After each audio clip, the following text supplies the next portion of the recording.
Góðan daginn.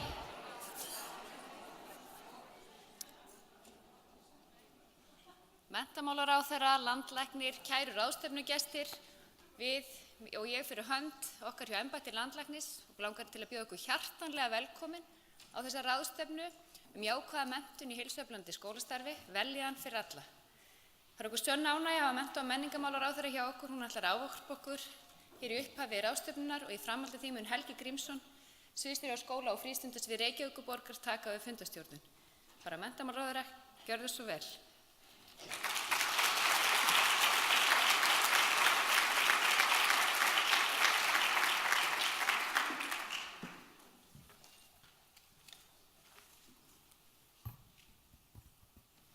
Landlæknir og aðrir ráðstefnugestir. Ég vil þakka Embætti Landlæknis fyrir að hafa það frumkvæði að halda ráðstefnum jákvæða menntun í heilsueflandi skólastarfi og fyrir að bjóða mér að ávarpa ykkur hér í dag.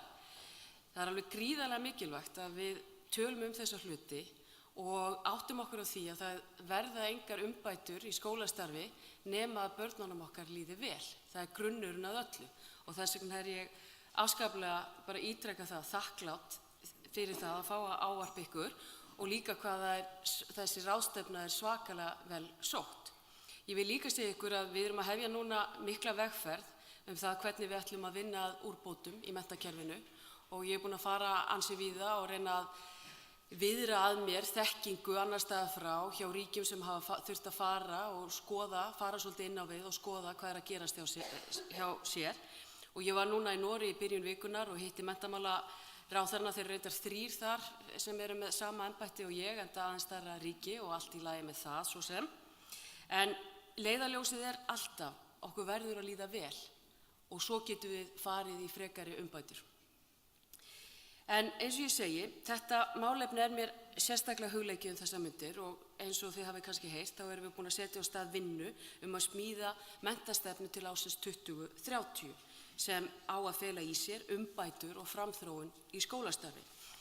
Ég vil aðeins staldra við árið akkur 2030. Það gert vegna þess að umbætur í skólastarfi þær taka tíma. Það engin svona, eins og maður segir að það ekki hægt að stytta sér einhverja leið.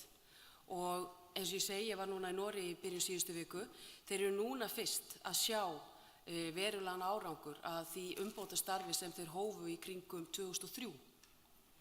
Og það sama á við Eistland. Eistland fór í þessa vinnu fyrir 15 árum og þeir eru farnir að uppskera núna.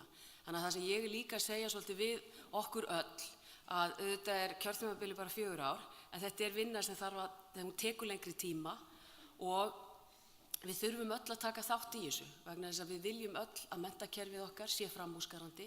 Við viljum hafa menntakerfi sem býður upp á samskonar, gæða menntun og önnur. En það hins vegar svo að þó ég tali miklar umbætur varðar menntamál, þá menntakerfið okkur gott en við viljum gera það enn betur. Og það samt þannig að þó að Noregur sé að gera mjög góða hluti, þá standa þeir frammi fyrir nákvæmlega sömu áskorunum og við. Það nýliðunarvandi varðar kennara. Það eru geðheilbrigðismálin. Það eru börn með annað móðumál en íslensku og þá norsku. Og allt þetta stórar, samfélagslegar en mjög spennandi áskoranir. Og leiðin sem Norðmenn fóru í og leiðin sem Finnar, það var að vinna alla þessa vinnu í mikilli samvinnu og samráði svona þverpólitísku.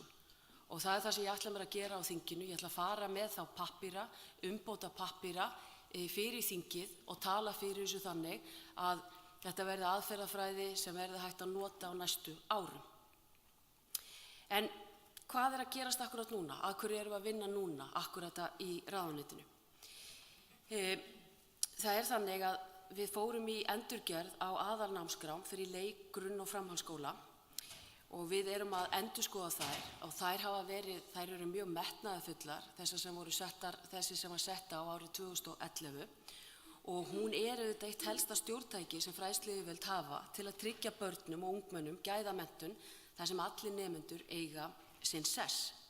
Sú aðalnámskrá sem nú í gildi, hún sérstök á því leytinu til að hún nær yfir öll skólastigin 3 og fjallar þannig þessi stefnumið menntakerfisins, almenna menntun og markmið, mat á skólastarfi og grunnþætti menntunar. Og grunnþættinir eru 6 og fjallar einn þeirra heilbrigði og velferð. Þar meðal annars lögð áhersla á að skapa börnum og ungmennum aðstæður til heilbrigðra lífshátta, þar sem allir hafa tækifæri til að njóta styrkleika sinna sem lykilþáttar í að byggja upp jákvæða sjálfsmynd. Allt skólastarf þarf að stuðla markvisst að velferð og vellíðan og skapa þarf jákvæðan skólabrag og heilsueflandi umhverfi þar sem hlúð að þroska og heilbrigði frá ýmsum hliðum. Innleiðing jákvæðra og lausnamiðra nálgunanna eins og fjallað verður hér í dag fellur vel að markmiðum aðalnámskrá því að öll börn og ungmenni þurfa að upplifa sig velkomin í skólaumhverfið og ná að festa rætur þar. Þannig má draga úr hættu á brotthvarfi sem vissulega áskorun sem við stöndum frammi fyrir íslensku skólakerfi.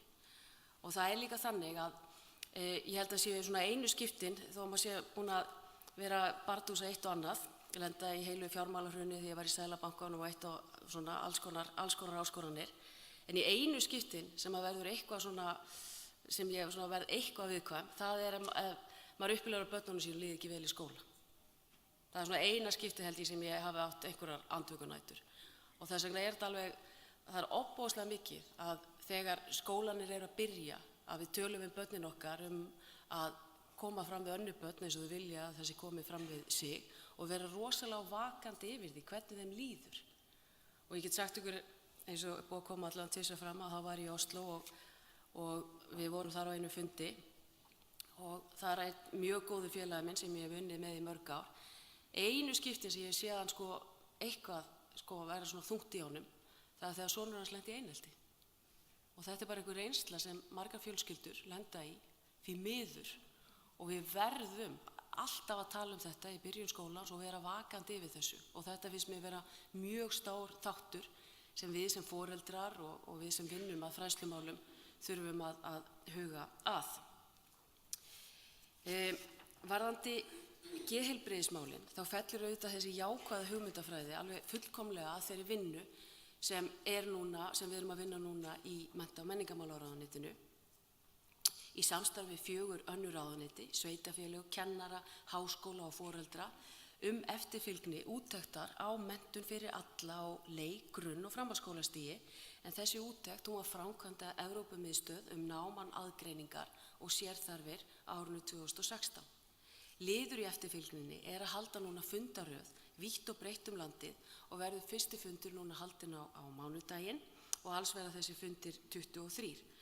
Fundaröðin mun standa núna fram til loka október og það verða allir aðilar í samfélaginu sem koma að einum eða öðrum hætti að menntun barna og ungmenna kallaðir á þessa fundi og hugmyndin að finna leiðir til aukins samstarfs og samhefingar allra kerfa bætta þjónustu við nemendur og fjölskyldu þeirra.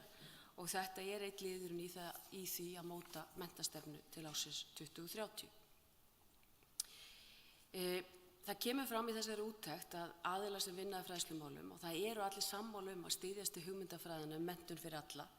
En það hins vegar þannig að við þurfum að brúa aðeins bilið á milli þessara hugmyndafræði og framkvæmdarinnar. Allir vilja vinna að þessum skóla þar sem hann opinn fyrir alla, en það kemur fram að þegar við erum að skoða þetta að forgangsröðun fjármuna, hún kannski ekki alveg í takt við þarfinnar. Og þess vegna erum við að fara núna alveg kerfisbundið yfir það á þessum fundum, hvað við getum gert betur og hugsanlega vigta fjármuni þá að þeir verði aðeins meiri þar sem þörfin brýnni. Og ég get líka sagt ykkur það að eitt af því sem Norðmenn gerðu þegar þau þurftu að fara í þetta umbótastarf, þá þeir voru komnir með mikið af nemendum sem voru ekki með mikla hæfni eða bara þeim gekk ekki vel í námi og þeir einblíndu sérstaklega á þá og þá hífðist þetta allt upp af því við heyrum það ofta, það alltaf sagt Íslendingar alltaf bara með eina línu og það bara verið að hífa upp og hífa niður en það hægt með markvissum aðgerðum að huga að þessum hópi og hjálpa honum og ýta honum upp og það fer allt upp í leiðinni. Og það sem þeir gerðu að þeir einblíndu á grunnfærni, þeir einblíndu á lestur og ritfærni, starffræði og líka svona tæknilæsi og einfölduðu aðeins nálgunna en þá komu hinir þættinir með. Af því að það þannig að þú með mikinn lesskilning og djúpan lesskilning, þá áttu auðveldara með að leysa önnur viðfangsefni. Og það er ekkert, ég veit ekki, ég og dóttur sem er í 4. bekk og nú eru samræmdu prófin og við mæðgurnar kíktum á, þeir voru að senda held ég núna í fyrsta sinn, sem er mjög jákvætt, voru að senda samræmdu prófin á foreldra og það er allt í lagi að labba í gegnum prófið með þeim, bara til þess að þau hafa ekki áhyggjur á prófinu. Nálgast þetta með svona jákvæðni eins og við erum að gera hérna í dag. Þannig að, og ég held að við eigum líka að í þessari vinnu sem við erum að fara í, við verðum að nýta okkur aðferðir sem er búið að pröfa og hafa reynst mjög vel. Og þannig erum við líka nálgast þessa vinnu. En í kynningu frá Embætti Landlæknis í mennta- og menningarmálaráðuneytinu í vor greiningu og framtíðarsýn í heilbrigðismálum barna og ungmenna á Íslandi kemur fram að mikilvægi geðræktar í skólastarfi er vanmetið og mætti bæta til muna. Ýmsar tillögur liggja fyrir sem nauðsynlegt er að skoða nánar, svo sem eins og að efla grunnþjónustu við nemendur. Við eflingu grunnþjónustu minnka líkurnar á að grípa þurfi til alvarlegra inngripa á seinni stigum. Við áttum fund, heilbrigðisráðherra og ég, með lykilfólki í geðheilbrigðismálum á framhaldsskólastiginu í vor og það eru margir framhaldsskólar að gera mjög góða hluti. Þeir eru með sálfræðinga og aðrir eru að beina skólanum sínum frekar til sálfræðinga sem leita eftir þeirri þjónustu inn á heilsugæslustöðvarnar. Og mér er mjög minnistætt þegar ég heimsótti Menntaskólann á Akureyri í vor að þeir réðu til sín sálfræðing og þau sjá marktaka mun í því hvernig ungmennunum þeirra líður eftir að hafa fengið sálfræðinginn vegna þess að þau fóru að vinna markvisst að forvörnum. Það er að segja að það var mjög gott aðgengið að sálfræðingnum að sjálfsögðu en hún fór að kenna þeim, var með svona verkfærakassa, hvað þau að gera þegar þeim byrjar að líða illa eða fá kvíða og annað slíkt og það er bara marktækur munur á milli ára af því að þau fóru í þessa vinnu. Og mér finnst þetta algjörlega til fyrirmyndar og beini því þá til fleiri skóla að nota þessa aðferðafræði. Og MH, ég sé að Bóas hérna sem vinnur þar, gera frábæra hluti og fleiri skólar, en það er hægt að vinna markvisst að þessu og ná góðum árangri. Að lokum vil ég segja að allt sem við erum að gera, allt vinnur þetta sama marki, að setja börn og ungmenni í fyrsta sæti og bjóða þeim upp og gæða þjónustu svo við megum öll horfa björtum augum til framtíðar þeirra. Og ég vil óska ykkur bara góðra skemmtunar í dag, njóti dagsins, þetta er frábær ráðstefna og hún miðar að því að gera allt kerfið okkar, menntakerfið og heilbrigðiskerfið okkar betra. Kærar þakkir.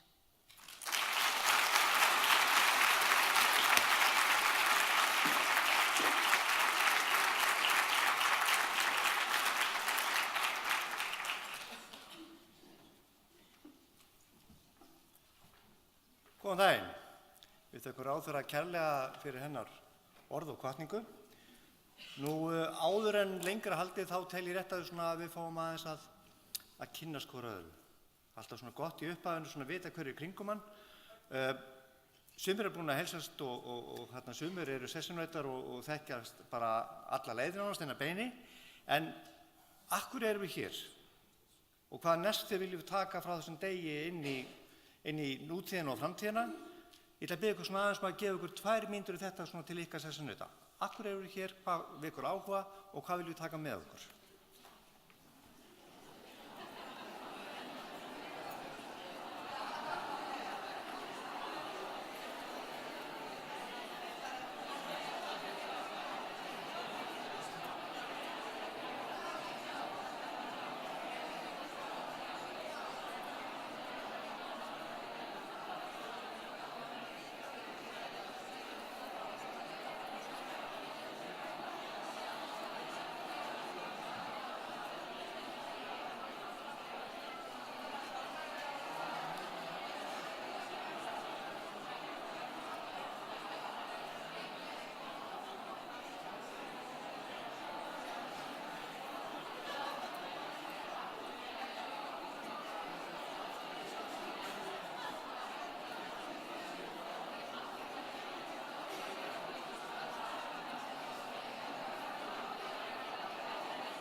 vitum við öll meira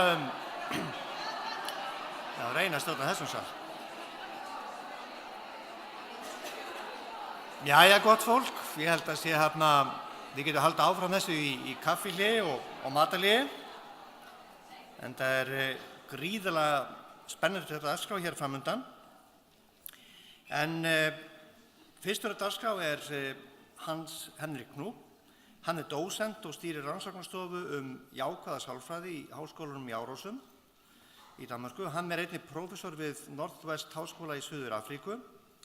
Hans Henrik fyrrum formaður og núverandi stjórnarmaður í Evrópusamtökum jákvæða sálfræði og aðstoðarstjórnandi meistaranáms í jákvæðri sálfræði við háskólann í Árósum, þar sem 500 nemendur hafa verið í námi frá 2011. Rannsóknir Knúps snúast að efla skapandi lærdómsleiðir í menntun og atvinnu einstaklinga og blómstrun í námi, starfi og samfélagi með áherslu á þverfaglega nálgun. Hans Henrik hefur haldið yfir 900 fyrirlestra í Danmörku og kynnt rannsóknir sínar víða ásamt því að hafa birt 160 greinar efnið. Þannig hér hafsjór af reynslu og þekkingu sem við fáum að busla tánum í og Hans Henrik Knúp, we welcome you and the floor is yours.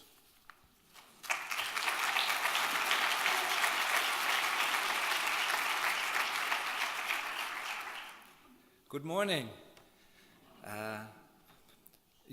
I forstår dansk, men jeg forstår ikke islandsk. Det så pinligt. So this will be in English.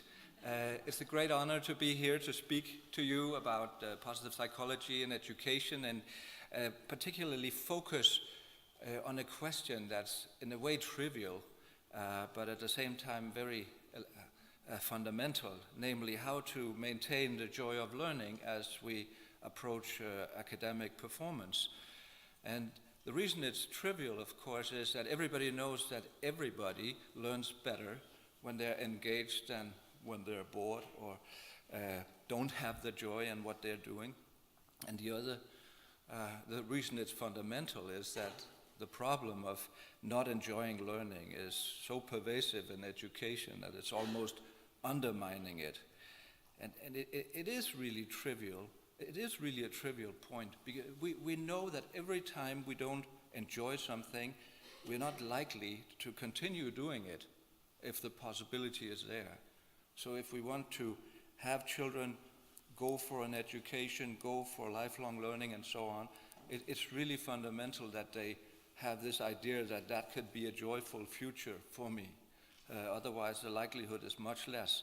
And I have to say, in Denmark, when we look at 9th graders, it's 45% of them don't have enough joy of learning as to want to continue to learn more. And again, it's not a surprise, but it doesn't serve any purpose whatsoever. So let me share a few perspectives with you. First of all, I want to say any good day in school for any of us teachers and any of our pupils will be characterized by 3 needs being satisfied. 3 needs, basic needs.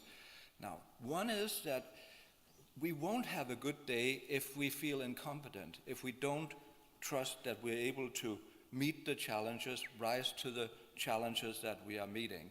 That means if you do a survey on well-being and one of the items says, I usually can if I do my best, the answer has to be yes. Every child, every pupil needs to answer yes to this unless they want to live a self-destructing school life. And it's not a given that just happens. And we may note also that there's a good chance of flourishing if one does one's best, whereas it's impossible through sloppiness. I'll come back to that. The second need that has to be satisfied in order to have a good day in school is that you're not isolated socially, that you are socially related. And that means if you get an item like this in a survey, I'm not lonely, I'm somewhat important to others, the answer has to be yes. Nothing has color in social isolation. And sometimes we forget that because all the focus is on academic performance and we don't get grades for social competence and so on. And I'm not saying we should, but everybody knows by heart that if you divide academic performance and social performance into two different spheres, something is destroyed in human life. And we know that. Imagine, for instance, your son, Michael.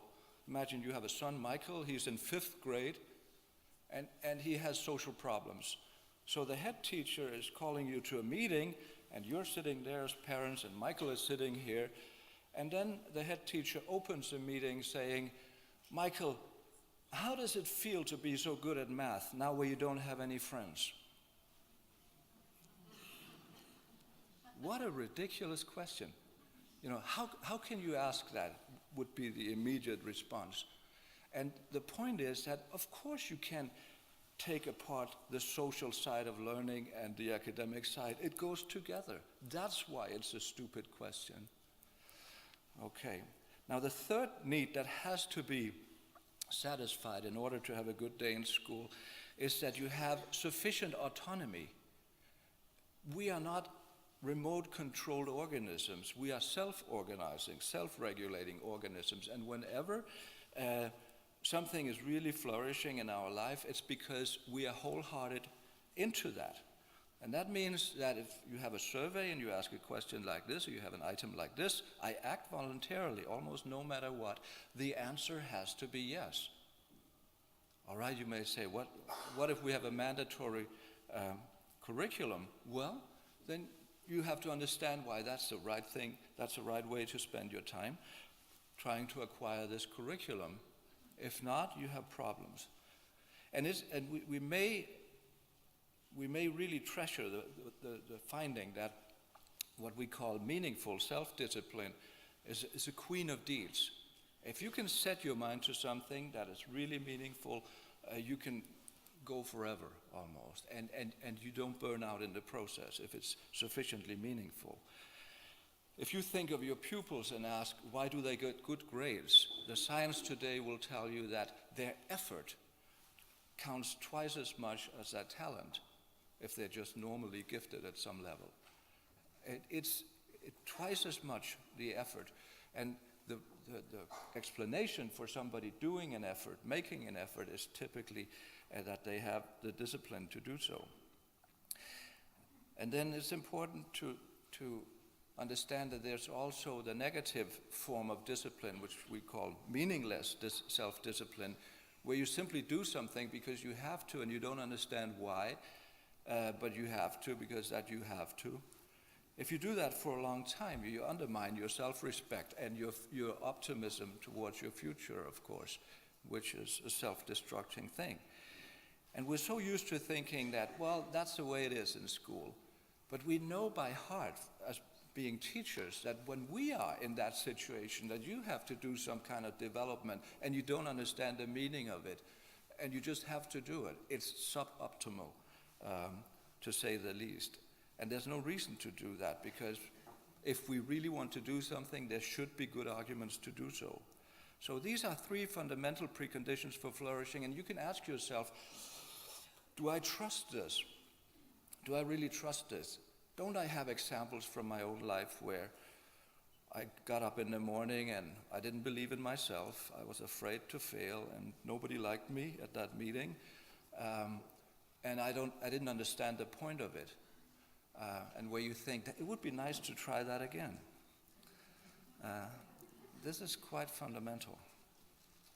So here's my dog.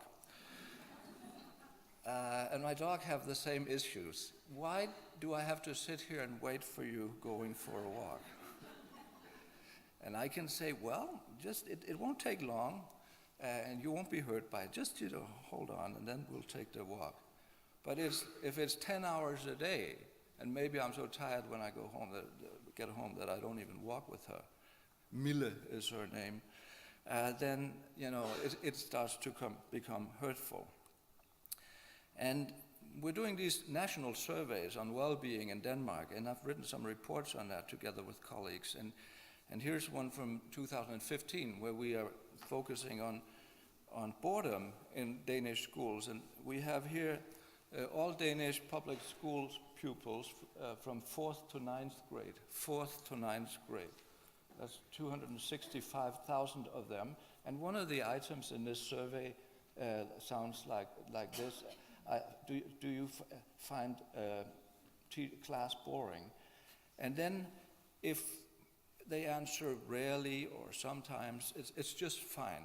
It's just fine. But because that's, it's normal life. Sometimes it's not so easy. But if it's often and very often, we have assumed that this is not a good idea. This is prolonged stress, even though it's a mild form of stress, but it's a prolonged stress, and it will probably undermine a lot of things we want to achieve in school. So we created that hypothesis and try to understand that, which I'll come back to. But first, the descriptives here. You can see that this is 4th grade, 5th grade, 6th grade, and there's this wonderful, progression that they get better at being bored every year. And the boys are way ahead of the girls. That's the last resort for boys, where they're still in front, but here they are excelling. And there's another headline for this. There's another headline that's a little more dire. Are they learning to live a boring life? Are they living? We changed the colors here for gender equity reasons. This is a table of the same numbers, and here we have those who are bored, red, and you can see it's approximately 1/4 of all pupils if we take everybody from 4th to 9th grade. And people typically ask, well, can it be any different? There'll always be some who are really bored. But then we can see there's almost equally many who are not. These are like 100,000 pupils or something who are almost never bored. In school, in many schools there are almost no boredom. How do they do that? Oh, that must be the rich schools. No, it's not. There's almost no difference between the rich and the poor communities in regards to this. It's possible to do a lot of things if you have a school culture that does away with boredom. Then we have a question, can you do something?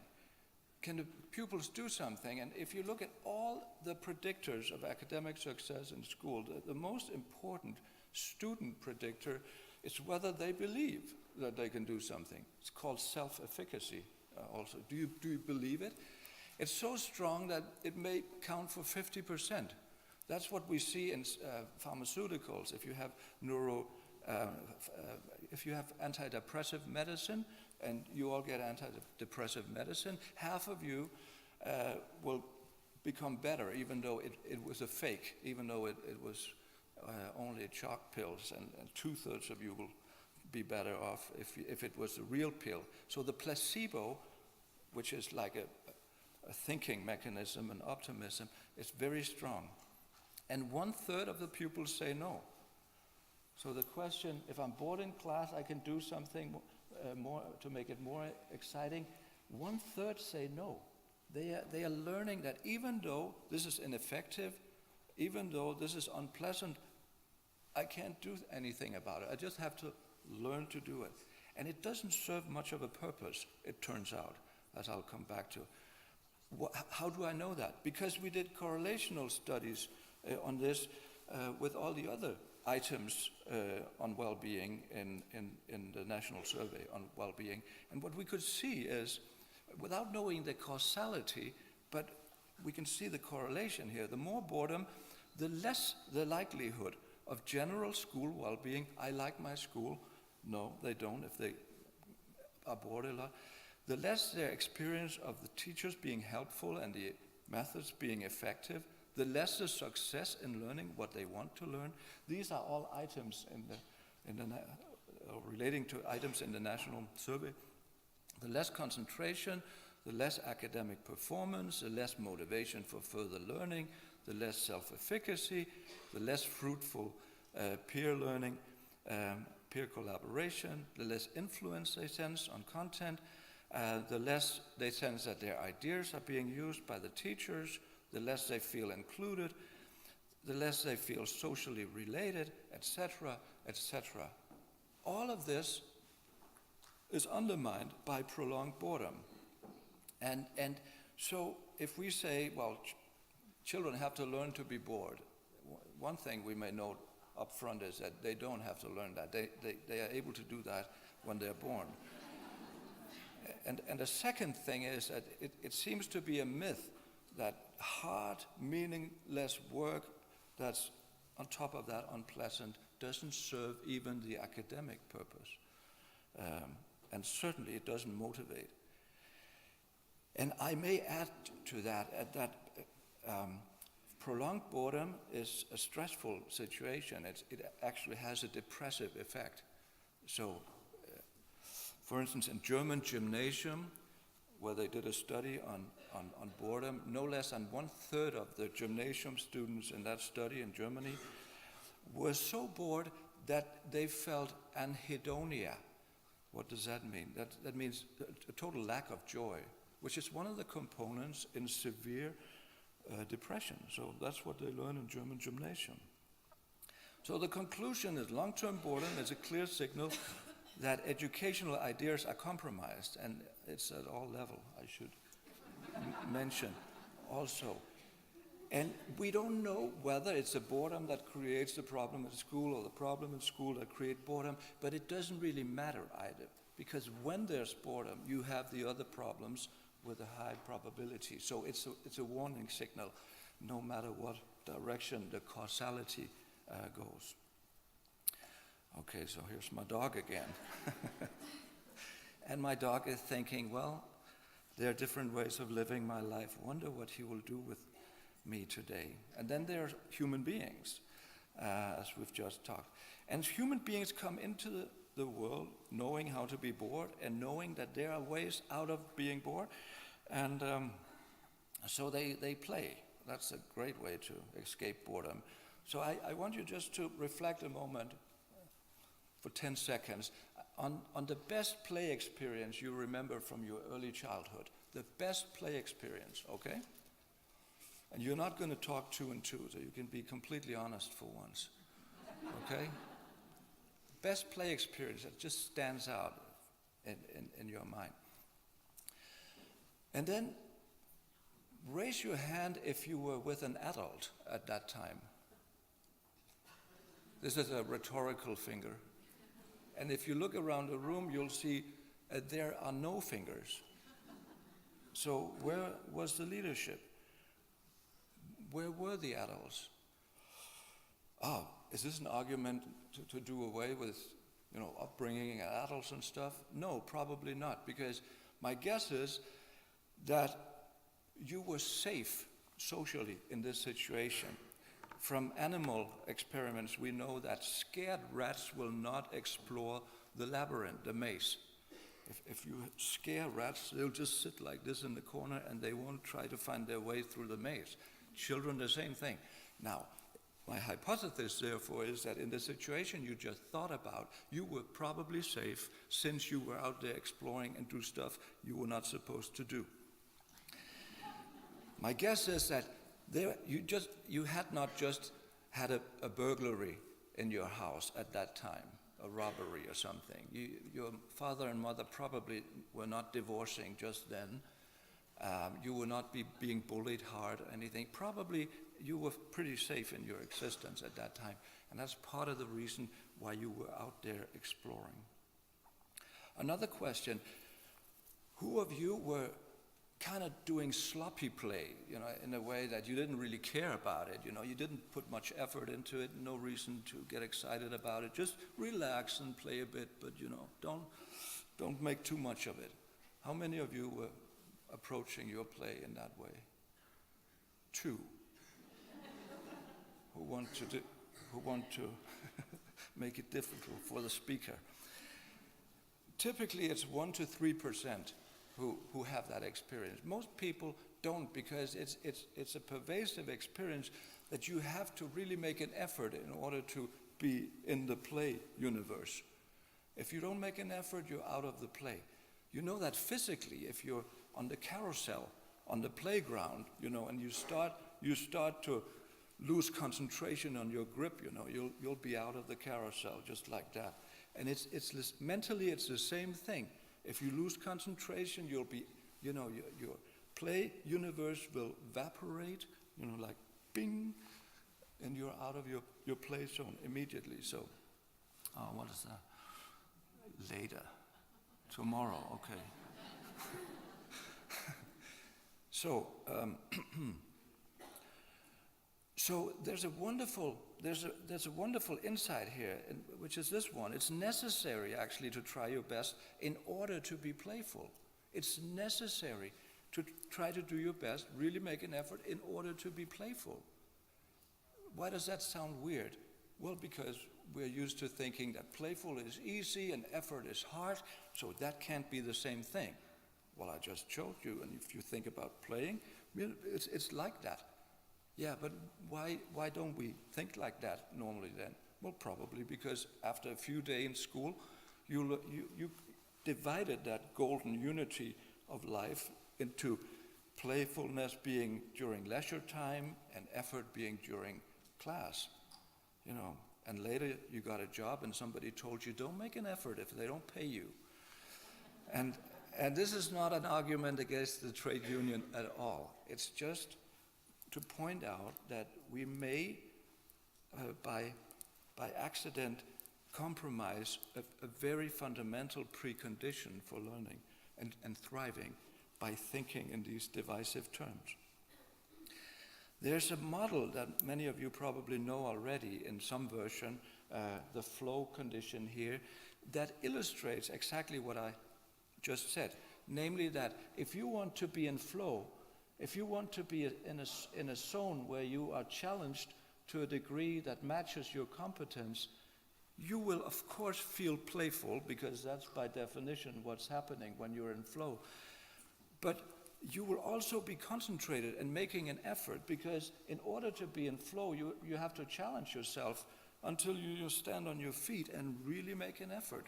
So there's nothing unnatural, there's nothing exotic about the unity of making an effort and feeling playful. It's just called flow in much of the educational and psychological theory. And it's the most natural thing in the world. All mammals play. All young mammals play, so that my dog plays, and the cats play, and we play, everybody plays. Because that's a way to acquire sufficient competence to make it through natural history, apparently. It's also very learning rich regarding academic performance and everything else you want to learn, because when you're challenged to your optimal level and at the same time totally concentrated on what you do, that's got to be effective. And it's even creative, because you will in this situation be close to this line, which is kind of the line to what when you cross that you start making mistakes, you start to fail. And then, of course, when you're close to that line, you will cross that line also every now and then you will make mistakes, and then you will have to learn from those mistakes, and that's one big creative situation to be in. And again, children who play are in this situation. When you do your hobby, you are in this situation. When children are playing computer, they will heighten the level of difficulty until they start to die. Real children are dying every now and then when they play, and so on. And it provides for good work for children, for us, because it's a situation where you're actually enjoying your life, and that means you have the sense that the surroundings are treating you well enough to have a life worth living. That means you instinctively will try to reciprocate that. You will try to do good towards these surroundings that have already done good to you. And on top of this, all of this is sustainable in a psychological sense, that you don't burn out by what you do. You don't lose your interest in learning more by learning. You don't lose your interest in teaching more by teaching. You don't lose your interest in reading books by reading books, and so on. It's sustainable in that sense, which of course should be like that. Then people say, well, there are these extremes. Sometimes you're bored and sometimes you're anxious. Yes, and that's wonderful. If only it's short-lived and moderate. There's something called good stress, and this is acutely stressing, and this is sneakingly stressing. It's no problem if it's short-lived and not extreme. So, what is that? Then, if we are anxious, if something is too much and I can't sleep at night, and if I sleep, I wake up at 4 o'clock and I can't go back to sleep even though I haven't slept enough and so on. So what do I do in that situation? Well, point one, be happy that you have this dashboard within telling you that you're at risk. Imagine you wouldn't have that warning sign. And then know that within a few days you should be out of that, preferably earlier, but we can be stressed for hours and days typically, but not for weeks, not for months, not for years without compromising our health. So what should we do if something's just too much at work or a pupil is over-challenged? Well, first priority, of course, is rise to the occasion if you can. If you can get over here within a short while, rise to the occasion, that's the best. But if this is structural, if somehow the challenges are just too much, I will never match them, then you have to change the challenges quickly, lower them, to get back in a situation where that's sustainable again, and where you will long-term perform optimally. You can perform optimally here on the short term, but you'll be sick within few days if you don't get out of there again. And what about boredom that we just heard about? Well, it's not acutely stressful. It's not that unpleasant, but it's still unpleasant. That's why they use it in prison. It may not be acutely stressing, but as time goes on, it becomes worse and worse. So, and what to do if we're bored? Well, there's really just one thing to do. Increase the challenges meaningfully to get alive again. But you just said that a lot of children don't do that. In Denmark, we have 1/3 in 9th grade. We have 1/3 of the pupils here, and the boys highly overrepresented. So the boys are kind of flunking out here. Then you may say, well, if that's true, they would get lower grades too. Bingo, they do. What's paradox is that if we look at the girls, it's the opposite. The girls are perfectionist and stressed to a degree where they actually suffer more than the boys. Their overall life condition from 10 years and upward is actually worse for girls because they have these immense challenges that they put on themselves, and only the very best is enough for me. So I'm always a bit worried about what is happening. And the paradox here is that you have two types of problems that kind of dovetail. One is here for the boys, one is here for the girls, and the solution to both of them is right in the middle, and it's not an unnatural or exotic solution. It was something they knew how to do before entering school, and we all know. And as soon as they're out of school and approach their hobbies, they're capable of doing that. Yes, but it's not so easy to be in school. No, apparently not. But you learn more here than there, and you learn more here than there. It's everybody shares the interest of optimizing this. One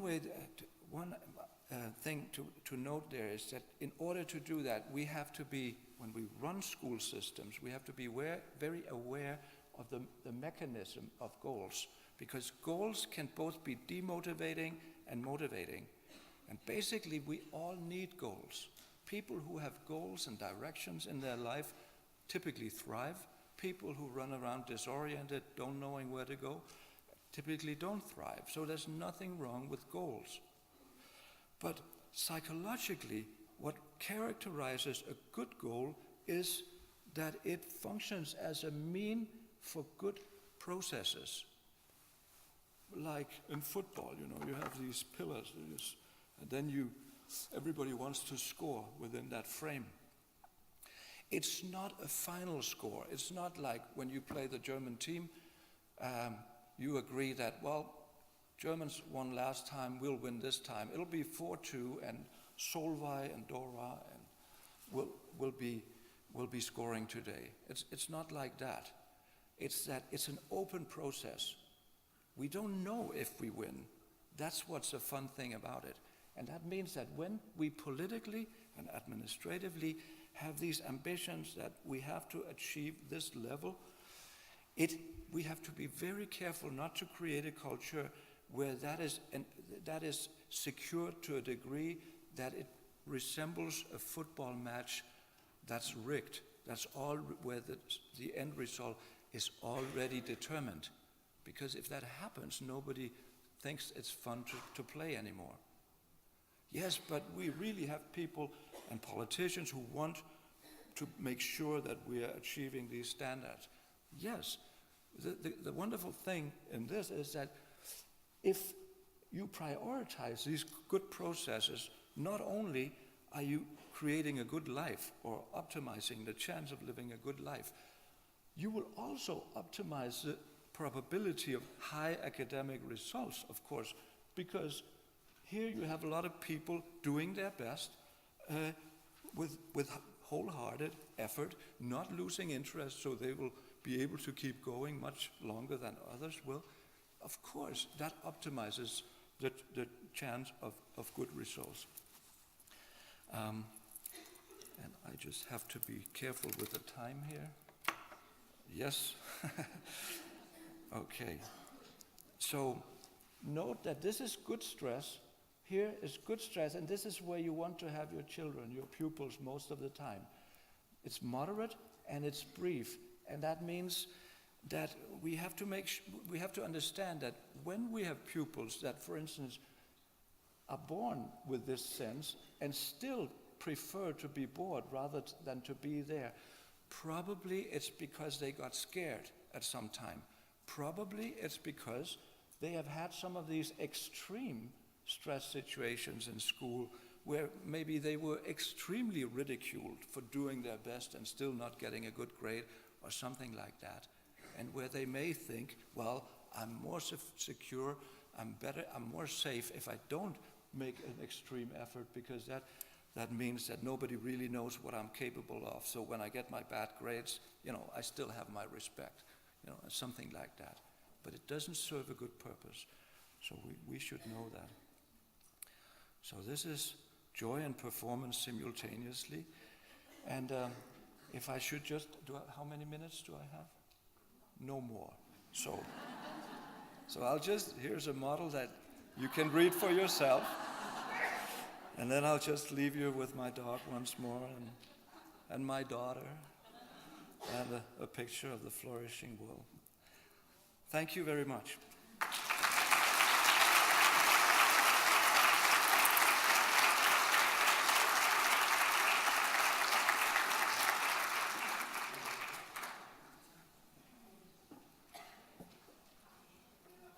Ég þakka Hans Henrik kærlega fyrir þetta erindi. Það minnir á söguna af Jóni og Gunnu.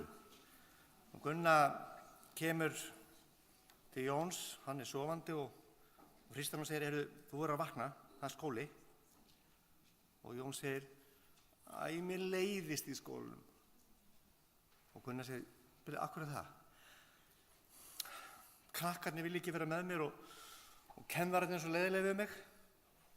Og Gunnar segir með svona alvöru þungaröddinni, Jón minn, þú verður bara að herða þig. Þú ert nú einu sinni skólastjórinn. En næst það Ingibjörg Vala Kaldurans frá Menntavísindasviði Háskóla Íslands. Hún starfaði við rannsóknir og rannsóknarráðgjöf við háskólann og doktorsverkefni hennar fjallaði einmitt stuðning við sjálfræði nemenda í íslenskum skólum. En erindi hennar jákvæða menntun í skólastarfi. Og nú bara gerir ráð fyrir einhver töframaður seti glærun á. Halló?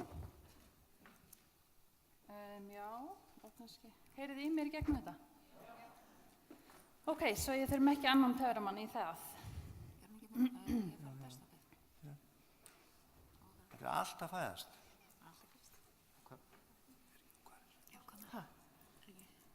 Ég gleyrir nú þess. Já, hvað meintum? Það stendur Ingibjörg á. Nei, það er ekki. Rauðkenning var einhver. Nei, nummer 2. Anna. Er það svo jákvætt en það stendur Heitir alltaf? alltaf sama? Já.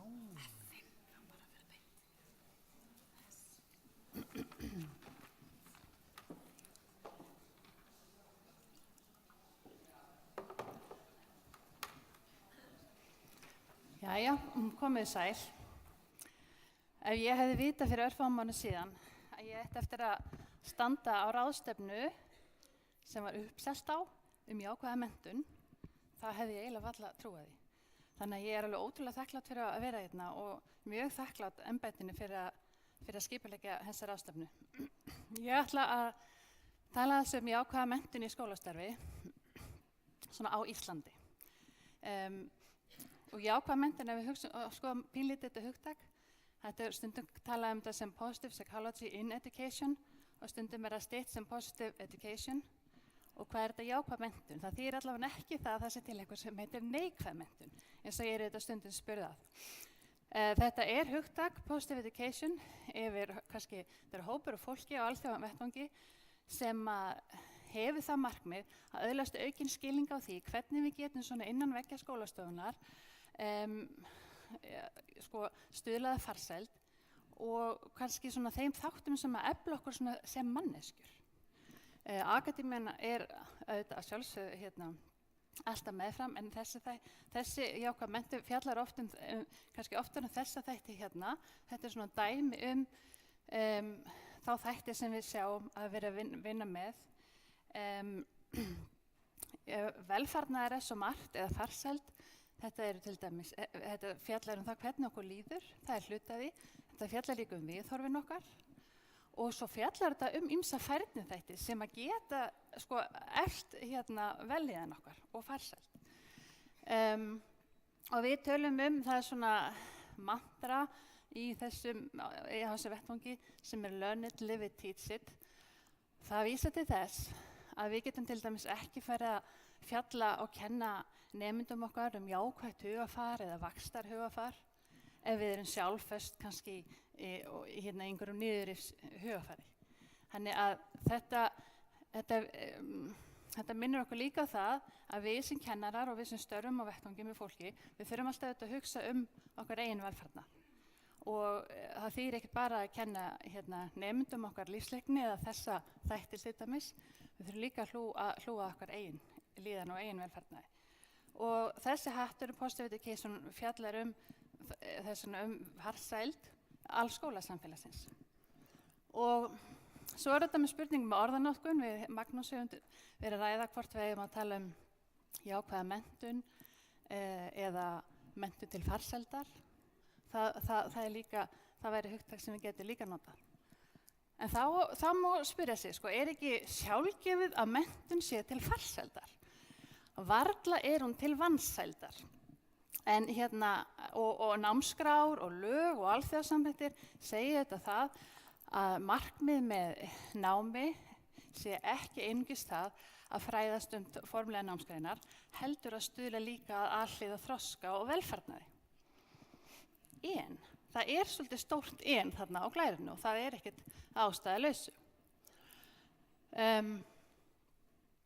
Við höfum þessar rótgrænu hugmyndir nám, að það felist kannski fyrst og fremst í því að öðlast þekkingu eða fræða einhverjar tilteknar námsgreinar. Svo velferðnaðurinn að koma svona einhvern veginn samhliða því eða sjálfum sér. Og þessar hugmyndir eru allt í kringum okkur. Sjáum bara umræðan í samfélaginu kringum samræmd próf. Þau fjalla alltaf getu nemendanna okkar í þessu námsgreinum. Eða PISA eða hvað það er. Yfirleitt að kemur upp umræða skólamál, þá fjallar hún getu nemendanna okkar í tilteknum oftast bóklegu námsgreinum. Hugsið ykkur að umræðan væri nú kannski virkni nemenda í skólanum, áhuga þeirra, styrkleika þeirra. Hvað umræðan væri þá öðruvísi? Og þessar hugmyndir eru náttúrulega svo rótgrænar. Ég sé það líka heima hjá mér, þó ég hafi gert það ævistarfi mínu að fjalla svo þætti. Sonur minn það var verið að innleiða núvitundarkennslu í skólanum í honum í fyrra. Og Og ég var æðislega ánægð með það og já, frábær Stefán. Og hann horfir á mig mjög alvarlega og segir, mamma, hún að láta okkur gera ekkert. Og var mjög hissa þegar ég sagði, já, það nú mikilvægt að læra það. Og ég meina dætur mínar sem eru búnar með menntaskólan, viðurkennaði fyrir mér í dag að hafa stundum skrópað í lífsleiknum tímum sem mér finnst náttúrulega mikilvægara en allt. Jú, hvers vegna? Af því það ekki prófað ég. Svo þetta tengist þetta líka því þessu stóra mentapólitíska máli, hvað mælt og hvernig við mælum það og allt það, sem umræða sem ég ætla nú ekki að fara út í hér. En þessar mælingar auðvitað hafa áhrif á þessar grundvallar hugmyndir okkur nám. Svo annað sem vinnur kannski gegn því að við séum mögulega að horfa á þessa farsældarþætti. Það spurningum bara hvernig eigum við að vinna þið. Og ég með gögn úr starfsháttarannsókn sem var rannsókn sem var lögð fyrir 20 grunnskólum á landinu. Og þetta sýnir til dæmis að til dæmis í einum skólanum, þar eru 74% kennara sem telja að skólinn þeirra sinni mjög vel því hlutverki að efla þroska og velferð barna. En svo má sjá til dæmis að einhverjum skólunum eru bara 8% kennara sem telja að skólinn sinni því hlutverki vel. Þannig að þetta alveg gríðarlega munur á þessum viðhorfum. Og þetta segir okkur líka það, ok, við þurfum að skoða þetta, við þurfum að halda ráðstefnu og ræða þessi mál. Á Íslandi rosalega margt í gangi skemmtilegt. Og eins og ég segi, fyrir nokkrum árum hefði ég varla trúað því að við hefðum ráðstefnu jákvæða menntun. En hér við, og það ekkert ástæðulausu, kannski stærsta verkefni á þessum vettvangi þetta heilsueflandi skólasamfélag sem nú ástæða þess að við erum hérna. Og svo bara örmull af flottum verkefnum, þið fáið gott sýnisvatn af ýmsum þeirra í dag.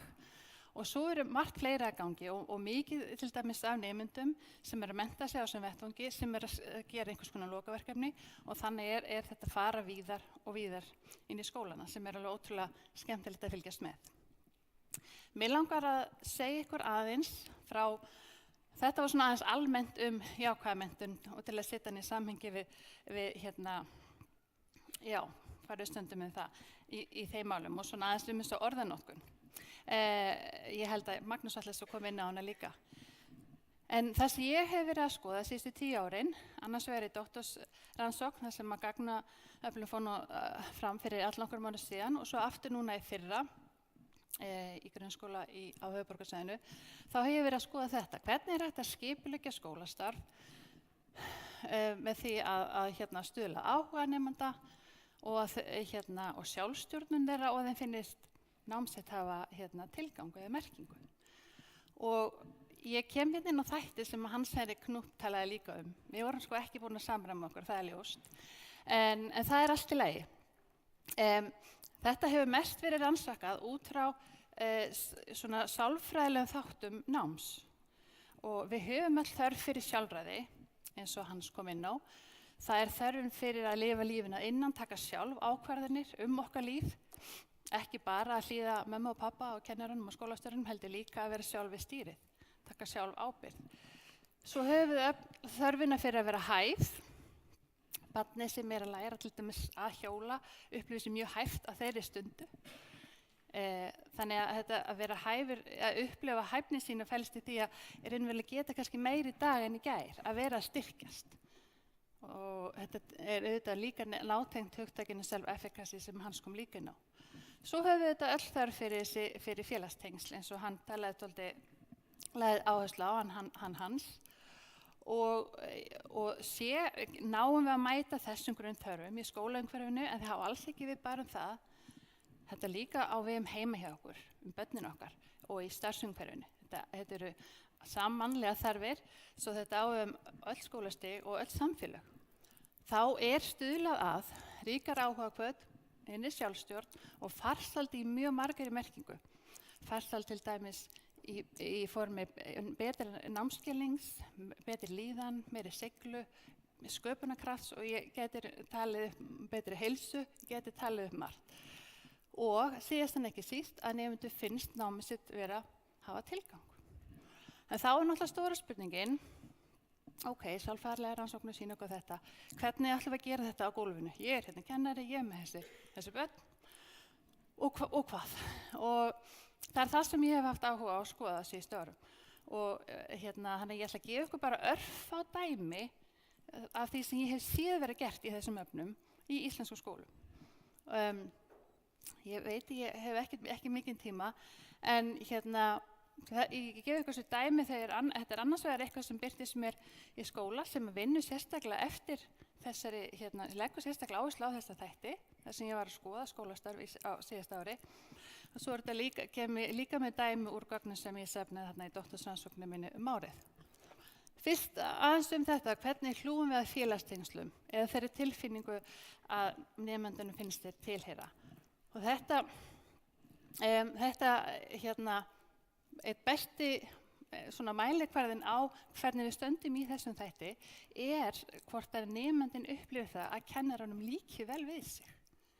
Svo ef að nemendum ykkar líkar vel við ykkur en heldur að ykkur líka vel við sig, þá var mikil sigur unnin í þessum málum. Ég heyrði til dæmis kennara segja þessa setningu í rannsóknu fyrra þegar hann að lýsa því, þegar kennari sem ég sá, það var hafði svo óbærslega innileg og persónleg samskipti á gólfinu.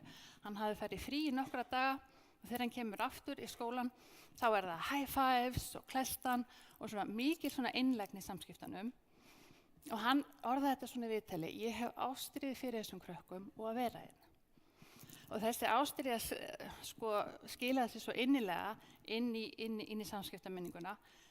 Þannig að þetta svo mikið spurningum hvaða menning skapast í kringum samskipti, hvaða orð við lifið. Og það sem ég vildi kannski líka, ég ætla ekki að fara nánar í þessa þætti, þetta bæði spurningum eitthvað sem hægt að gera til að skapa þessa menningu, eins og þið viti alveg, við vinnum við þetta. Þetta líka spurningum þessa menningu. Punktin sem ég vildi líka segja þessi: ef ég ekki í standi, mér líður ekki mjög vel, þá mjög erfitt fyrir mig að finna ástríðu fyrir þessum nemendum mínum. Og að þeim líki bara að þeir finni allir að mér líki vel við sig. Þannig aftur vil ég bara aðeins koma að þessu punkti. Við þurfum líka að hlúa að okkur. Ég hef einu sinni vist að nemend út úr tíma og hef kennt í 20 ár og það var ekki góðum degi í mínu lífi. Og ég held að, þannig að mér þetta líka að segja okkur, hlúum að okkur til þess að geta verið ástríðufull fyrir nemendum okkar. Til þess að þeim geti kannski mögulega sagt, já, kennarinn minn líka vel við mig, ég finn það. Svona sem dæmi. Örfá dæmi þarna hvernig við getum hjálpa nemendum að upplifa þessa hæfni. Það sem ég hef séð þarna mest af í reykjavískum skólum það hvernig verið að vinna með svokallað vaxtarhugafar. Má ég sjá hvað margir, ég veit að þetta stórt þróunarverkefni, margir hafa verið læra þetta. Má ég sjá, hendur, hvað margir sem kannast við hugtakið vaxtarhugafar? Yes! Vaxtarhugafar. Ok, einmitt. Þetta þetta hugafar fyrir það sem ekki, þetta þetta hugafar að við getum lært af mistökum, allir geti lært. Það eru tækifæri í áskorunum og þetta lykil orð þarna ekki ennþá. Það ekkert til sem heitir að vera ekki nógu hæfur, eða vera ekki búin að ná hæfni þetta, það spurningum ekki ennþá, það alltaf rúm til bóta. Og í skólanum þar sem ég var í fyrra, sem ég að gefa ykkur kannski til dæmi frá, þar var sagt, við klúðrum með stæl. Þannig var virkilega verið að vinna með þetta og til dæmis einhverju verkefni þar sem nemendur beðnir að skila vídeóklippum, þá eru þau beðnir að skila líka mistökunum í vídeóklippu. Ég komin á tíma? Já, ok. Já. Og þessi tengist því að þetta hrósa kannski fyrir að leggja sig fram, frekar heldur en að leggja mikla áherslu á að leggja hrósa fyrir útkomu og lýsandi endurgjöf og leiðsagnarmat tengist oft vinnu með vaxtarhugafar. Og það sem kannski skiptir mestu máli til þess að nemendur upplifi sig hæfir þetta það að verkefni séu við hæfi. Ef þeir eru of þung, þá missa þeir þetta áhugan og finna fyrir vanmætti. Gögn frá menntamálaráðuneytinu sýna okkur að í álingastigi, fyrir nokkur mánuðum síðan, það gögn sem ég sá, þá er 20% nemenda sem viðurkenndu að námið væri of þungt fyrir þá. Og ég segi viðurkenni að því ég er hrædd að sé einhverju sem er ekki tilbúin til að viðurkenna það. Svo eru annar 6-11% sögðu að það væri of létt. Svo þetta er svona, þarna er rúm fyrir growth. Ef við notum vaxtarhugafæri á þetta, þá er þarna tækifæri til þess að gera betur. Og þetta birtist kannski helst í því að ég sé á mínu heimili að það sé þessi krafa að allir séu alltaf á sömu blaðsíðu í verkefnabókinni. Og það eru vinnubrögð sem eru sumstaðar en þá og öðrum finnst kannski tilheyra fornöld. En svo þriðja þáttinn, hvernig stuðum við sjálfræði nemendana, hvernig hlúa þeirri grunnþörf. Það er fyrst og fremst spurning það hvort að nemendur fái tækifæri til að taka ákvarðanir sitt nám. Er eitthvað val í boði? Eru þeir að setja sér markmið í náminu? Eru þeir að taka þátt í námsmati? Eru þeir hvattir til frumkvæðis? Og þetta er stundum gert í þessu skólum sem að mest vinna í þessum vanda, þá tengist þetta einhvers konar einstaklingsáætlun sem að nemendur vinna eftir. Annars sem er í þessum vanda er að það séu áhugastusverkefni eða einhver snillistundir er þetta sumstaðar kallað eða einum stað þar sem að nemendur fá að vinna að hugurefnum sínum einhvern tíma í stundaskráni. Samtöl gildi og markmið, til dæmis markþjálfarsamtöl.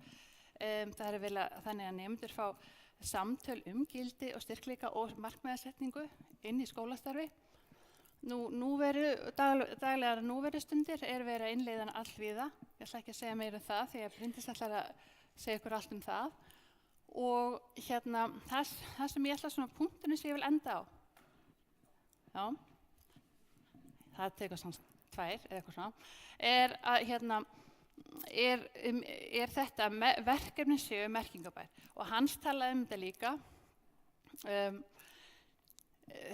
Það er að segja að nemendur finni fyrir þessu skýra tilgangi.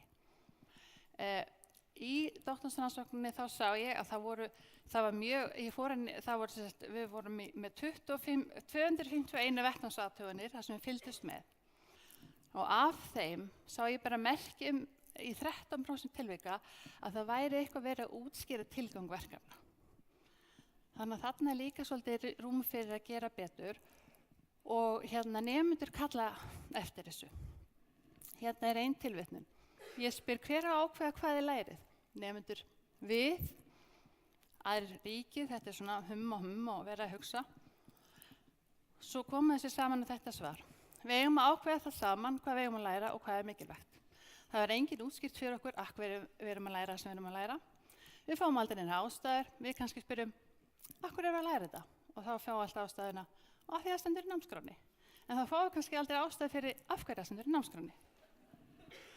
Og nám sem hefur tilgang, já, finnst ykkur ekki dásamleg mynd.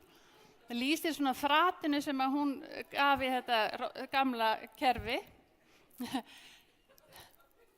Nám sem hefur tilgang er nám sem tengist áhugasviði þeirra, er skemmtilegt og undirbýrið fyrir framtíðina. Þetta eru þeirra eigin raddir það. Og ég vil kannski bara enda á að taka undir svolítið ósk þeirra að við, ég veit það svo ótrúlega margt í skólastarfi sem það er mikilvægt. En þetta hefur ekki verið hávært í umræðinni hérna. Þannig að mér langar til að draga þetta fram í umræðina, mikilvægi þessa þáttar. Og ég verð að segja, ég er búin að vera að skoða jákvæðastálfræði í 10-15 ár.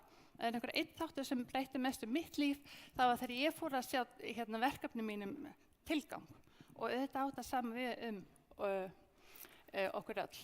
Og aðeins þá árétta í lokin að þegar við erum að hlúa að þessum grunnþörfum sem bæði hans kom inn á og ég, það er ekki bara það að útskýra tilgang verkefna, þegar við erum að hlúa að þessum grunnþörfum sem ég fjallaði um í dag, þá erum við að stuðla að því að nemendur okkur, það er síðan nýjastu rannsóknir, að nemendur upplifi námið sitt merkingabærara.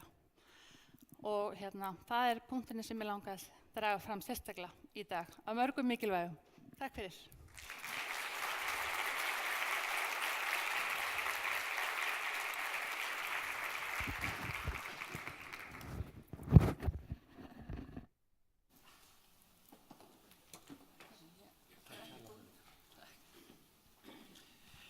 Má ég sjá, svona lyft upp hönd, hverjir eru stjórnendur eða veita starfsfólki skóla ráðgjöf einhverjum störf? Lyft upp hönd sem eru í því hlutverki. Ok, þetta eru mjög margir.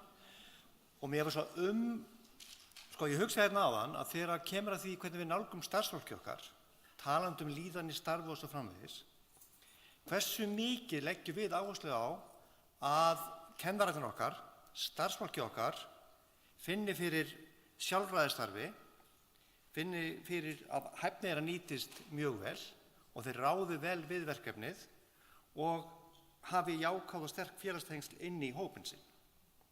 Ég held að þetta eigi ekki aðeins við nemendur og börnin, heldur líka mjög skýrt til starfsfólksins. Og þetta er ákveðin hvatning til okkar þegar við erum að velja verkefnin og þegar við erum að skipuleggja starfi okkar, að við hugum að þessu líka.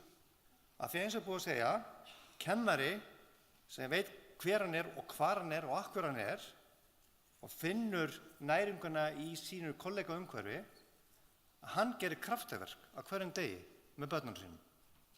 Þannig að nú tökum þetta með okkur inn í okkur störf. En næst það Bryndís Jóna Jónsdóttir. Hún er ráðgjafi og núvitundar-kennari og hún starfað í leik-, grunn- og framhaldsskóla og lengst af í Flensborgarskóla og er núna hjá núvitundarsetrinu. Og nú ætla ég að reyna að græja þessar glærur hérna.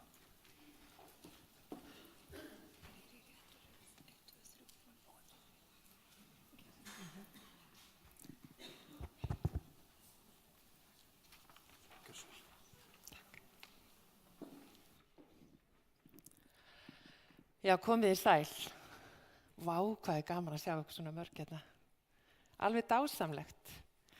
Já, ég eins og kom fram hjá Helga, þá er ég að hef ég starfað á svona kannski í skólakerfinu á síðustu rúmum 20 árum.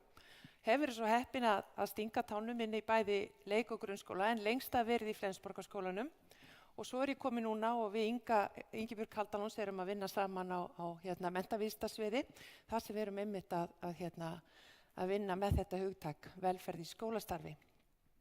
En ég ætla kannski í dag aðallega að segja ykkur frá því hvernig við höfum verið að vinna með núvitund á þessum 3 skólastigum, af því að ég tel mig vera alveg ákaflega lánsama að hafa hitt svo skemmtilegt samferðafólk og verið heppið með samstarfsfólk. Þannig að það er svona kannski leiðin sem að ég er búin að vera að fara í þessu öllu saman, en eigum ekki að byrja bara á þessu. Hvað segið þið? Aðeins að anda saman. Kannski bara meðvita að færa athyglina á andardráttin ykkar, bara finna fyrir því hvernig þið sitjið í sætin ykkar, mæta hér og nú.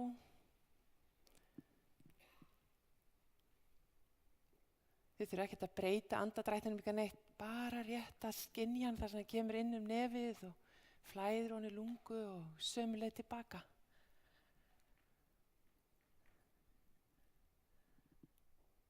Að upplifa andardráttin ykkar eins og hann er akkurat núna. Og kannski þá í leiðinni bara að spyrja ykkur þessar spurningar. Hvernig hef ég það? Hvað er það sem er að bærast innra með mig núna? Hugsanir og tilfinningar og í líkamanum mínum. Og síðan að víkka út athyglina frá þessu öllu saman og taka móti næstu augnablikum á þessum degi. En mér þykir alveg rosalega vænt öll þessi logo, eða þessi merki, ég veit ekki hvað. Í starfi mínu sem verkefnastjóri heilsueflandi framhaldsskóla í Flensborgarskólanum, sem var svona forystuskóli framhaldsskólana í því að innleiða þetta verkefni, að þá byrjuðum við árið 2010 að vinna með þetta og Magnús mun segja ykkur meira frá því og eftir. En ég tek undir það sem að Ingibjörg sagði áðan með það að ímynda sér það að við verðum svona mörg saman komin. Þess að ég man eftir því árið 2012 þegar þetta var sennilega upphafi árs 2012 þegar við Sigrún Daniels hjá Embætti Landlæknis vorum að vinna að því að skoða hvernig við ættum að leggja grunnlínurnar og fara með það inn í starfsmannahópinn hjá okkur í Flensborg, hvernig við ætlum að vinna með geðræktarþemað og við vorum að vinna í gátlistunum. Þið sem að þekkið þessi hugtök, þið þekkið vel þessa gátlista og það er skemmtilegu pælingar við þá. En við vorum að vinna í að leggja grunn hérna að gátlistunum og erum að segja þetta svona, vá, pældi þið að það væri nú hægt að setja inn í þessa gátlista að þú veist að merkja við hvort að skólinn væri með bara núvitundastund á hverjum degi. Og þetta var svona svo fjarlægur draumur. En þetta er ekkert lengur fjarlægur draumur. Þetta er raunverulega að gerast í mörgum skólum að það eru svona stundir. Þannig að margt af því sem að mann dreymir að þetta byrja nú allt einhvern veginn þar og það er svo gaman að sjá það. Og síðan hef ég verið svo lánsam, ég reyndar hætt í Flensborg núna, en við höfum unnið þar að ég innleiða núvitund markvisst síðan 2012 og svo er ég að vinna með Önnu Dóru Frostadóttur að vera með stórt rannsóknarverkefni rannsókn á þróun og innleiðingu núvitundar í 6 grunnskóla, 5 grunnskóla er það. Og svo erum við að vinna með leikskóla sem er í Hafnarfirði og er Smáralundur. Og þar erum við að vinna að því að þróa og innleiða hvernig við vinnum með þetta þar. Og grunnskólaverkefnið er hugsað sem innleiðing til 2 ára og leikskólaverkefnið til 3 ára. Og þetta eru allt heilsueflandi framhaldsskólar, heilsueflandi skólar, þannig það er rauninu svona grunnpælingin í þessu. Út frá því sem við vorum að tala áðan með velferð og það sem að Ingibjörg var að segja varðandi hvað er það sem felst í jákvæðu skólastarfi eða jákvæðri menntun eftir hvernig sem við viljum nota þetta, að þá er í rauninni núvitund ein leiðin til að fara í því. Ég vil ekki kynna núvitund sem eitthvað svona lykilausn eða þetta bara allt verið dásamlegt og æðislegt ef að þið kynnist núvitund og innleiði núvitund, en þetta getur verið virkilega öflugt og sterkt verkfæri í verkfærakistu bæði okkar starfsmanna. Ég veit ekki hvað þetta blikkar hérna. Er þetta bara svona disco? Er þetta bara að gera það svona líflegt, halda athyglinni á okkur og svona? Aja, skoðum það bara. En allavega þetta er öflugt verkfæri í verkfærakistu daglegs lífs og hefur fyrir mig breytt mjög miklu og mér finnst dásamlegt að fá tækifæri til þess að kynna þetta fyrir öðrum.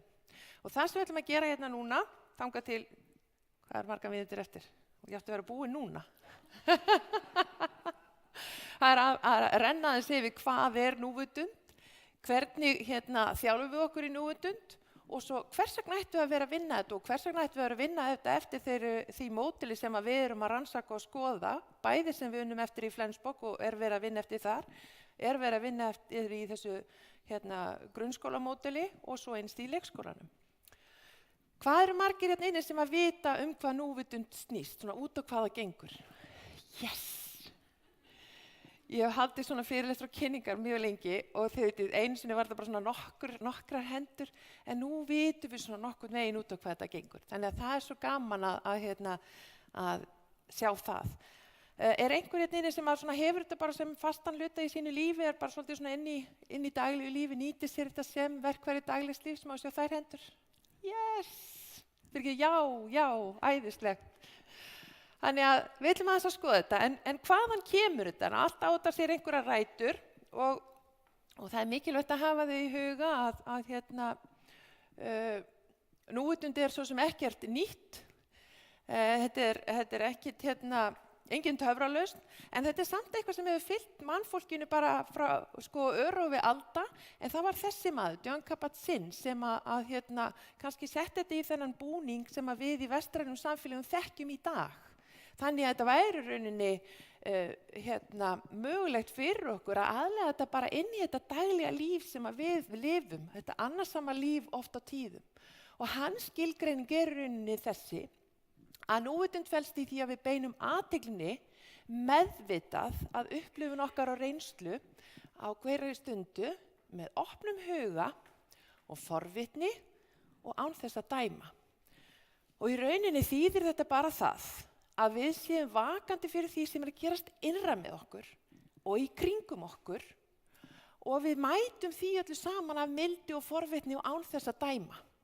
Við erum svo ofta með þennan dæmandi huga, það okkur eðlislegt að flokka hlutinu leifverði fyrir árið, já þetta gott, þetta vond, oi bara þetta ógeðslega ljótt og Við erum rosalega mikið í þessu, í staðinn fyrir bara, aha, þetta svona, að skynja og upplifa hlutina eins og þeir eru. Þannig að núvitund í rauninni athyglisþjálfun. Ég veit ekki hvort ég hafi endilega tengt beint við það að við séum að þjálfa athyglina þegar við erum að þjálfa núvitundina. En það alveg klárt. Og við erum ekki að leita eftir einhverju sérstöku, við erum ekki að framkalla slökun, núvitund ekki slökun. Það ekki það sem núvitund Það eitthvað allt annað og miklu meira. Við erum bara að nálgast hlutina og kynnast þeim betur eins og þeir eru. Það mjög eðlilegt að fólk segir því að mjög oft maður spyrja, veistu, út á hvað gengur núvitund? Já, það svona slökun, eða ég þarf að fara í núvitund, ég þarf að fara í slökun. Og það svo eðlilegt að við ruglum þessu saman vegna þess að oft á tíðum þegar fólk búið að fara í gegnum núvitund og þjálfun að þá finnur það meiri slökun. Það slakari hug og það nær þeim að komast í það ástand. En við viljum ekkert vera að breyta því sem við viljum bara taka eftir því sem en þegar við gerum það, þá föttum við oft á tíðum að það sem við erum að fylgjast með, það tekur stöðugum breytingum, af því allt breytist, allt breytingum háð. Mér sagt það að við sem manneskjur, lífverur, við endurnýjum okkur á 6-7 árum. Við horfum á esjuna okkur, finnst hún alltaf tiltölulega eins. Hverju sekundubróti þetta alltaf breytast. Það hvernig mér líður, hvort að ég sé þreytt, stressuð, glöð, kát, hvað sem það Þetta allt saman í einhverju flæði. Þannig það rauninni að taka eftir því sem eins og það Við erum að þjálfa huga og hjarta í gegnum þessar núvitundaræfingar. Þetta haft eftir John Kabat-Zinn, en þegar þú ert með vakandi athygli fyrir því sem að gerast, að þá einhvern veginn breytist það. Samband þitt við heiminn breytist, það verður dýpra og það verður skýrara. Verður snöggan á myndu, eða taka myndi. En John Kabat-Zinn segir líka, núvitund ekki bara þessi hreina, tæra athyglisþjálfun. Þetta miklu stærra og meir og fyrir mér þetta bara nálgun á þá bara hvernig ég vil lifa lífinu og það að tengja saman huga og hjarta. Og við þjálfum þetta með því, þið vitið að það til alls konar hugleiðsluæfingar og núvitundar hugleiðsluæfingar ein leiðin og það sem við erum að þjálfa í gegnum það að við opna okkur fyrir því að skoða hvaða tilfinningar að bærast innra með okkur, hvað það sem að fara í gegnum huga minn, eitthvað sem í líkamanum mínum og síðan hvaða áhrif hefur þetta á það sem ég að gera. Og þeir sem þekki hugræna athyglismeðferð sjáu ná væntanlega þarna skýr tengst á milli, enda náttúrulega það eitt öflugasta verkfæri sem við höfum til þess að vinna með núvitund gegn þunglindi það þegar við tölum MBCT eða Mindfulness-Based Cognitive Therapy, þar sem þessu blandað listilega vel saman. Og við leggjum okkur áfram fram það eins og ég sagði áðan, að vera með opið og forvitin fyrir þessu og án þess að dæma það. Að mæta okkur af mildi. Þannig ég sé ekki að dæma mig fyrir að vera reið eða vera sár eða vera svekkt, skilji. Þetta bara svona sem ég líður núna. Pínlítið að taka utan sig og velja viðbragð við því hvað ég ætla að gera næst. Hvernig ætti ég svo að halda áfram? Því þar liggur akkurat galdurinn. Hvað ætla ég að gera næst? Og núvitundurinn hjálpar okkur að staldra eins við að búa til þetta andrými til að velja viðbragðið. Og við æfum þetta þannig að við gerum annars vegar svona formlegar æfingar sem það sem að ég nefndi áðan, þessar hugleiðsluæfingar, þar sem við erum búin að taka frá ákveðinn tíma, við ætlum að hugleiða og við höfum athyglina þá á þessum þáttum sem ég nefndi, hugsunum, tilfinningum, líkama og það hvernig við erum að bregðast við því. Mjög algengt við erum að vinna með skynfærin okkar, við erum að skerpa á þeim að við verum svo oft ótengd þeim og öndunin gjarnan notuð sem akkerið. Og ef við tökum bara núna smá stund, ef hver og einn aðeins fylgist með andardrættinum sínum eins og hann gerði áðan, það sem gerist eftir smá stund ég veit ekki hvort þið föttuðu áðan, en hugurinn farin í burtu. Og það svo eðlilegt vegna þess að þannig starfar hugurinn okkar. Og við finnum kannski að hugsa, já, ég verða með komið í bónus, ég þarf að kaupa þarna, ég má ekki gleyma þarna fyrir baksturinn í kvöld, já, eða þá við finnum bara að hugsa, já, vá, hvað ég svöng, Og eina sem við þurfum að gera þegar við erum búin að erum að æfa okkur svona bara, já, taka eftir því.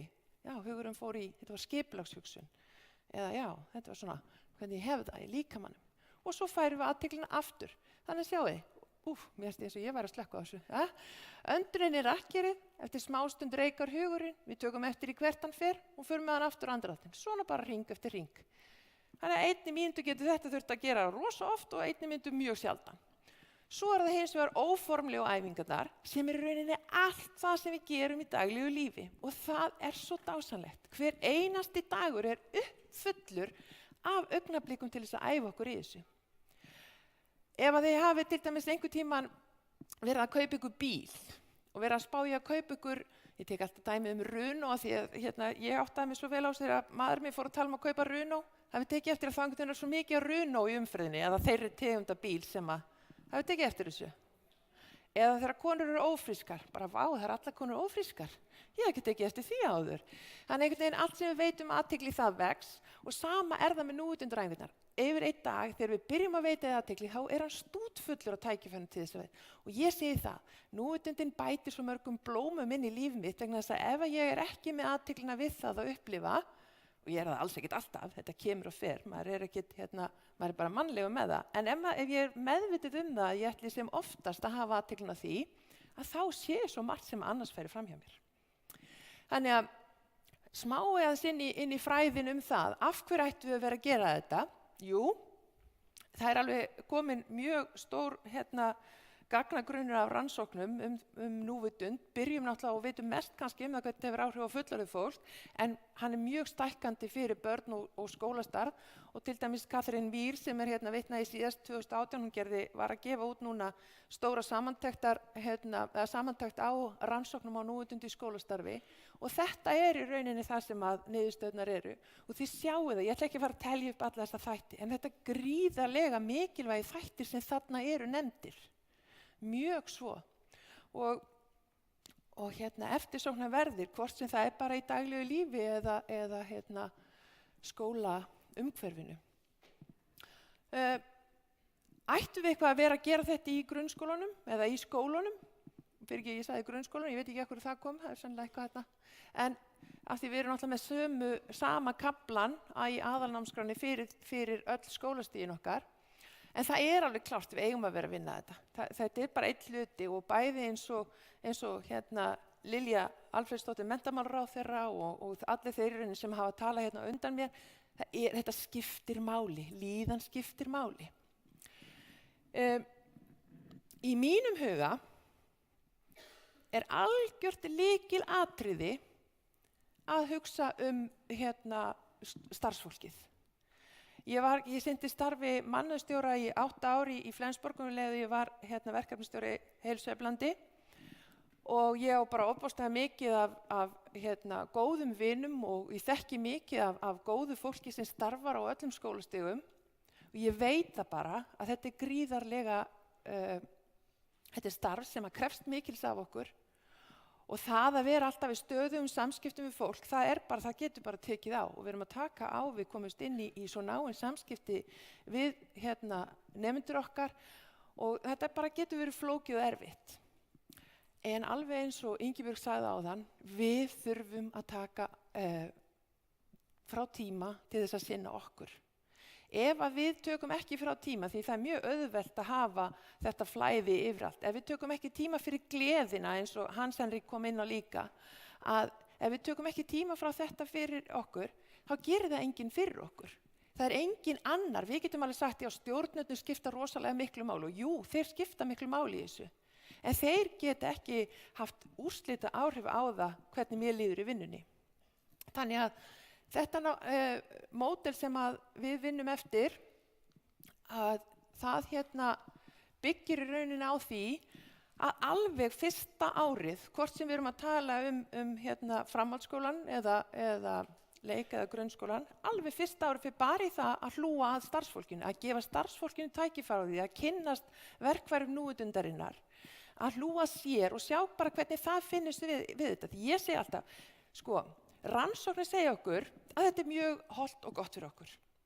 En mikilvægasta rannsóknin samt svo að við áttum okkur á því hvort þetta virkar fyrir okkur. Og við komumst ekki að því þó svo við mætum á fyrirlesni eins og þetta, þó svo við förum á og lesum bækur eða gerum það ekki fyrir mig prófum núvitundina. gerum æfingarnar, fáum þetta svolítið í fingurnar sem við föttum. Þannig það þarf alveg góðan tíma í því að ná þessu inn. Þannig að þetta eru ræturnar, þetta er algjört lykil atriði. Við þurfum ekki annað en að skoða tölur hjá virk.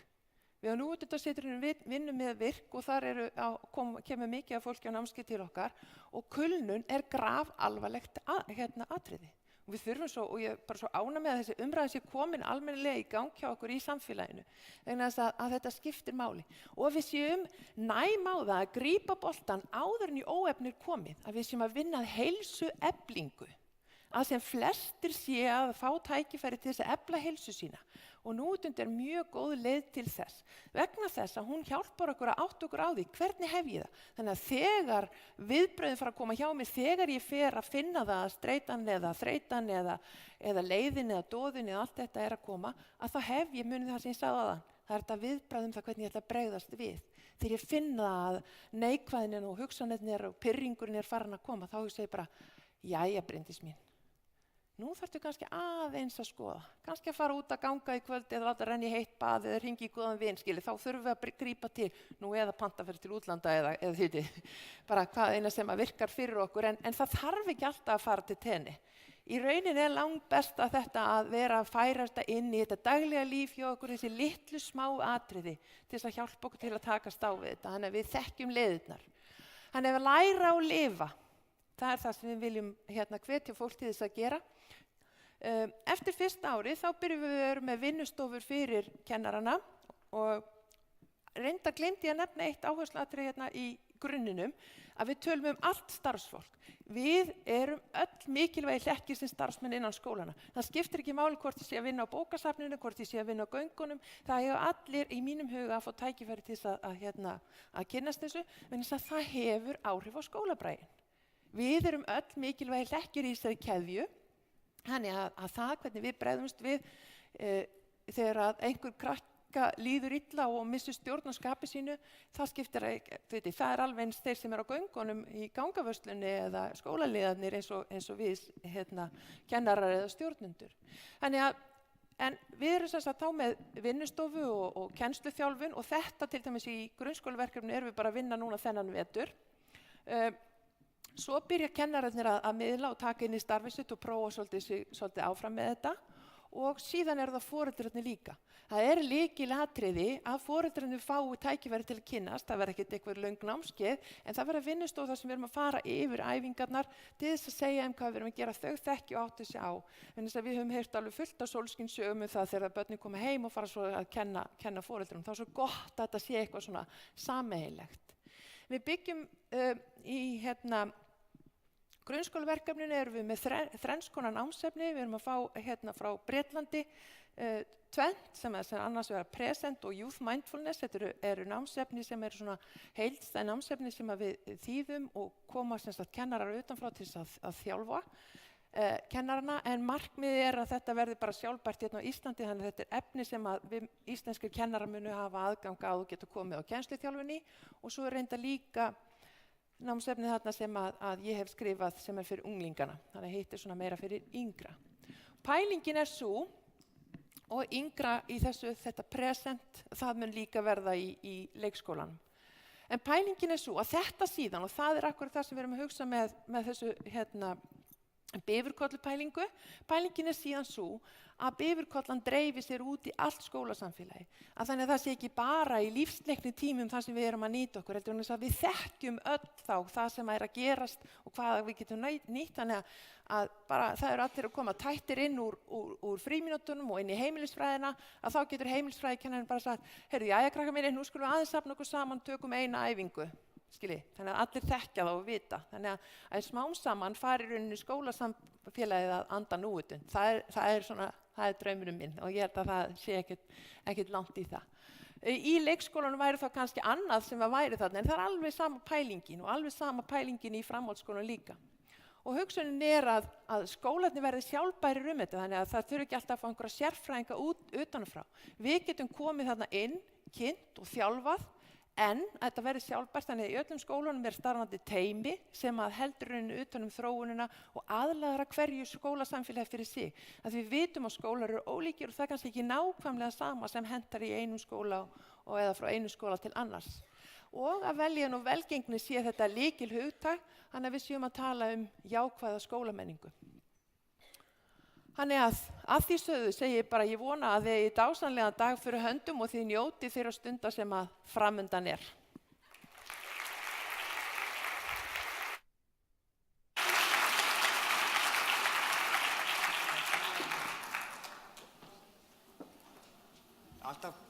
Alltaf flókið að vera svona í núvitund og vera komin í tímarhag. En nú þarf ég smá aðstoð áður en við förum í kaffi. Af því að samstarfskona mín á skrifstofu skóla og frístundasviðs, hún er snillingur, eins og margir aðrir á þeirri ágæta skrifstofu, Sofía Vaxdóttir, komdu okkur aðeins og lyftu okkur aðeins upp.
Jæja, gott fólk, þá rétt að hefjast handa á nýja leik.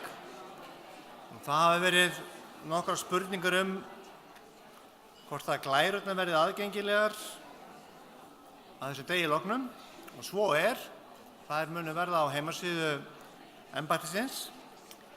Þannig að en endir að halda áfram að taka myndir, það gaman að svona eiga þetta í símanum sínum. Nú næst á dagskrá erindi sem heitir Developing a Positive Ethos and Culture in Schools Through Positive Relationships and Behavior og þar fáum við að læra af reynslu Skota. Nú erindi flytur Maggie Fallon en hún fagstjóri á sviði réttinda og velferðar barna hjá Education Scotland. Hún hefur á undanförnum árum leitt umfangsmikla vinnu af hálfu skotskra stjórnvalda við að innleiða jákvæða hegðunarstefnu í skólum sem miðar að því að byggja upp jákvæð sambönd og beita lausnamiðum uppbyggjandi aðferðum til þess að stuðla að jákvæðri hegðun og góðum skólabrag. Nú meðal annars var komið á fót farandteymi Scottish Government Positive Behavior Team sem sinnti þjálfun og stuðningi til sveitarfélaga við að innleiða jákvæðar aðferðir til þess að takast á við hegðun barna í skólum og draga úr brottvísunum og refsandi aðgerðum í samræmi við skóla án aðgreiningar. Nú Maggie Fallon hefur einnig tekið virkan þátt í brautryðjendastarfi skotskra stjórnvalda á sviði velferðar barna, samþættingu þjónustu við börn og innleiðingu barnasáttmálans í störf opinberra aðila. Og við bara bjóðum hana hjartanlega velkomin.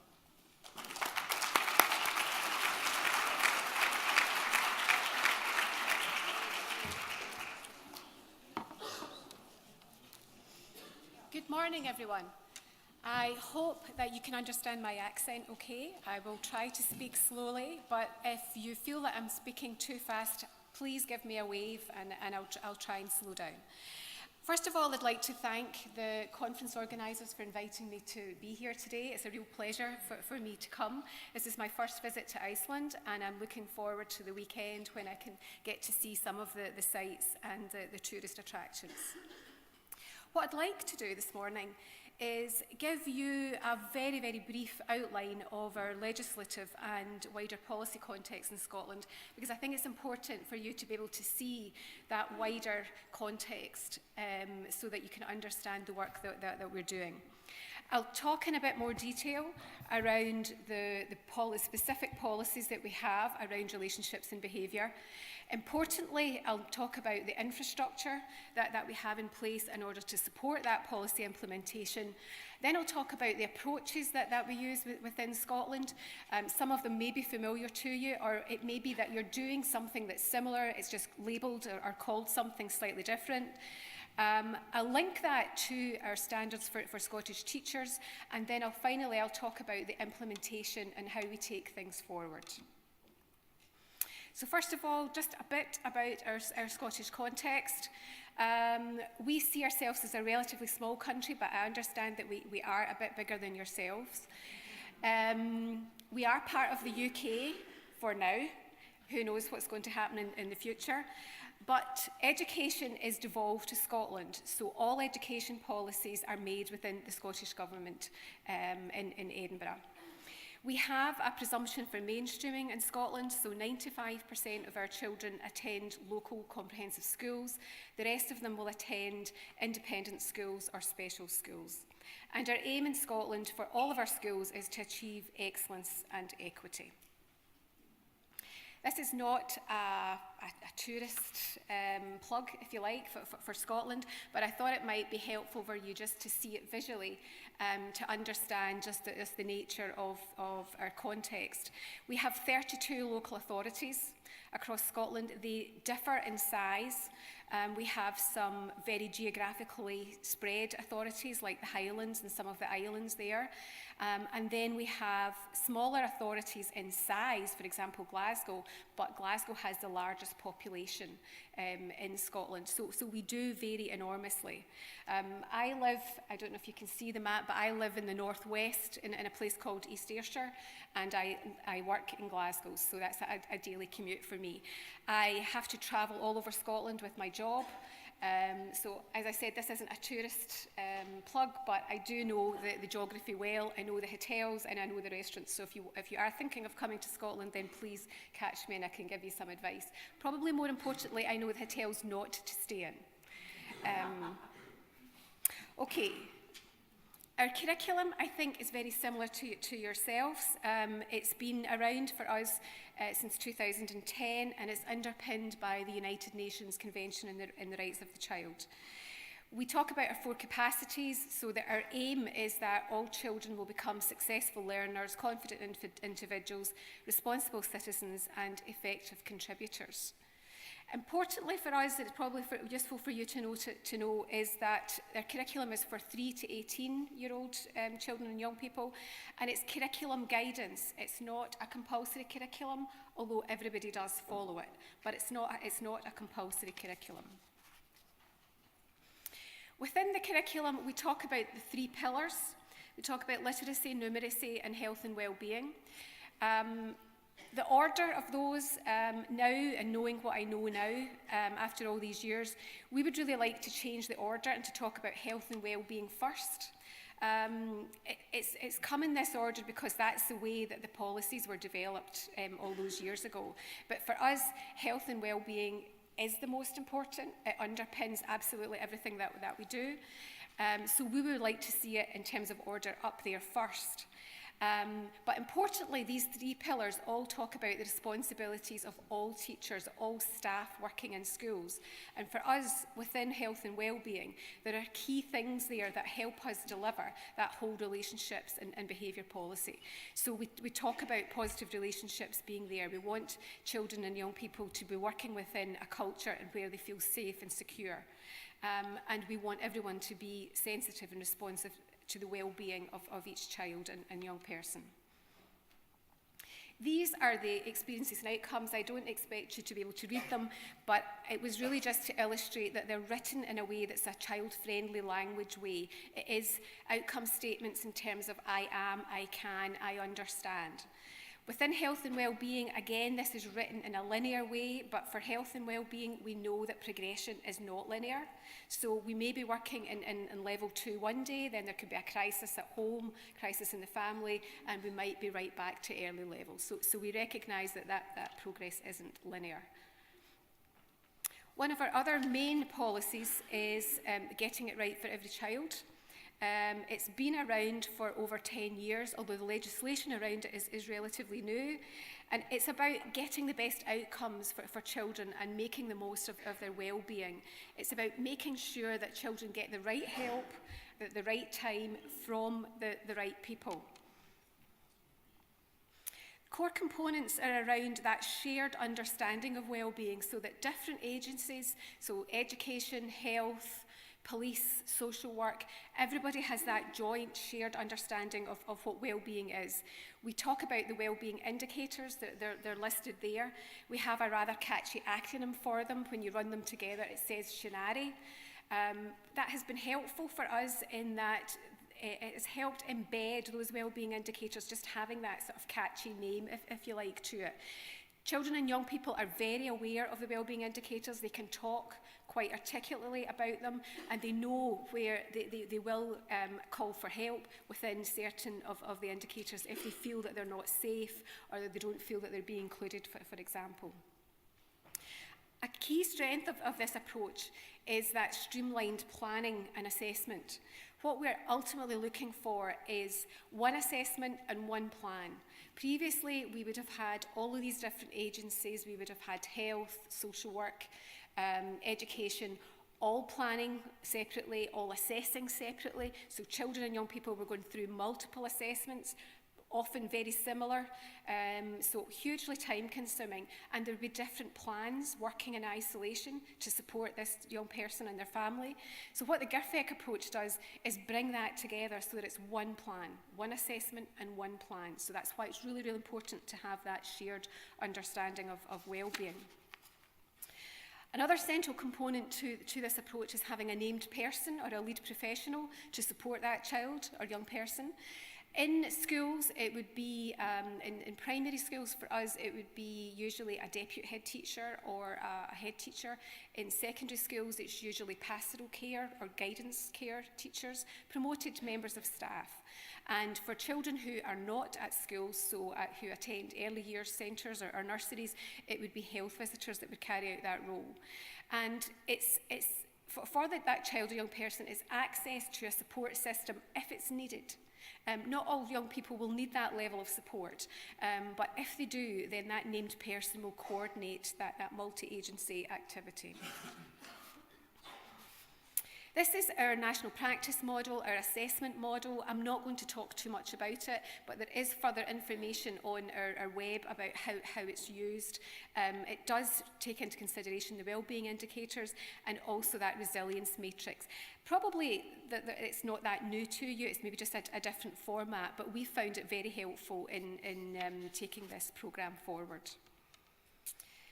Talked about the legislation earlier in relation to getting it right for every child. This legislation also covered children's rights. It's been very helpful for us in that it did place a duty on ministers to raise awareness and promote children's rights. So that gave us the go-ahead, if you like, the licence to do further work in schools within this agenda. So in Scotland, we've been doing a huge amount of work on the poverty-related attainment gap. Our research has indicated that at age 5, the gap between children from the most advantaged and the most disadvantaged families is already growing, particularly within problem-solving ability. There's a 6 to 13 months differential, and within expressive vocabulary, there's an 11 to 18-month differential. So we felt that we really had to take this on, tackle this head on. And the result of that has been the launch of the Scottish Attainment Challenge. It was launched in 2015.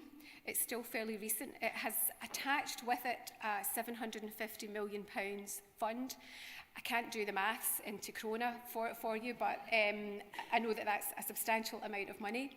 It has another 2 years to run. It will run to the end of this parliamentary cycle. There's different levels to it. Each authority has a named attainment advisor, which is based in Education Scotland, and they work in a different programme depending on the authority. So if the authority has significant level of challenge and need in terms of deprivation, then they'd be working within the Challenge Authority programme, and that authority would receive a sum of money. If the authority has particular schools who have high levels of deprivation, then the attainment advisor would focus their time on those schools, and those schools would receive a certain amount of money to support attainment. And then there are other authorities where we talk about the universal support. There are small pockets of deprivation, but not nearly anything as significant as in the other authorities, and they will receive universal support from an attainment advisor. There's also been additional funding through what we've called the Pupil Equity Fund, and that's been based on free school meal allowances, and that has reached 95% of our schools. So some of that money has gone to authorities, some has gone directly to schools, but with this fund, within the Scottish Attainment Challenge, but within the Pupil Equity Fund, 95% of schools have additional money for those pupils so that they can support them directly in terms of raising attainment within literacy, numeracy and health and wellbeing. So for us, it is all about tackling inequality and promoting equity. We recognise that it's not a one-size-fits-all. It's very much about, again, providing the right support at the right time. And yes, some people will get more support than others, but in order to make it equitable, we need to do that. All of this work for us fits into our National Improvement Framework. It's really important that we're able to assess how we're performing on a national basis. And new for us within the National Improvement Framework is standardised assessments. We've just recently introduced this, so that will be for children just entering school, so age 5. Then again when they're around 10, 12 and then around 15 years old. So we have some of the data. It's very, very early days just to see how that's working, but it'll be interesting to see how that develops.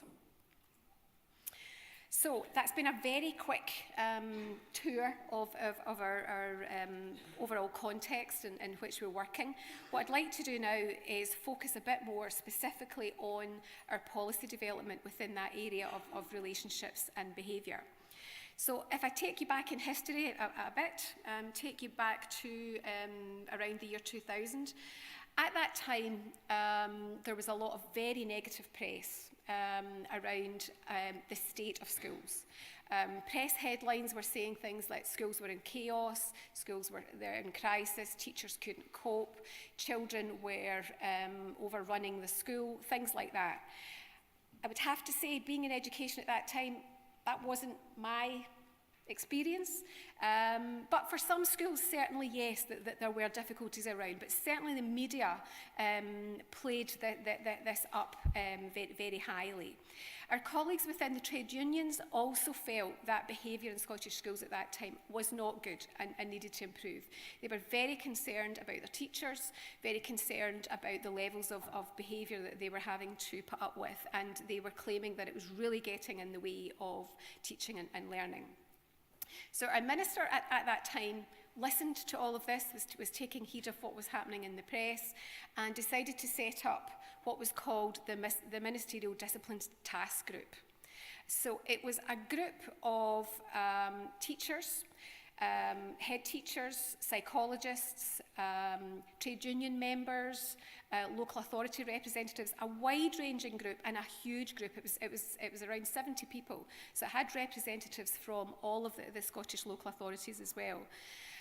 Brought together this group to talk about what are we going to do about the state of behaviour in schools. We need to do something.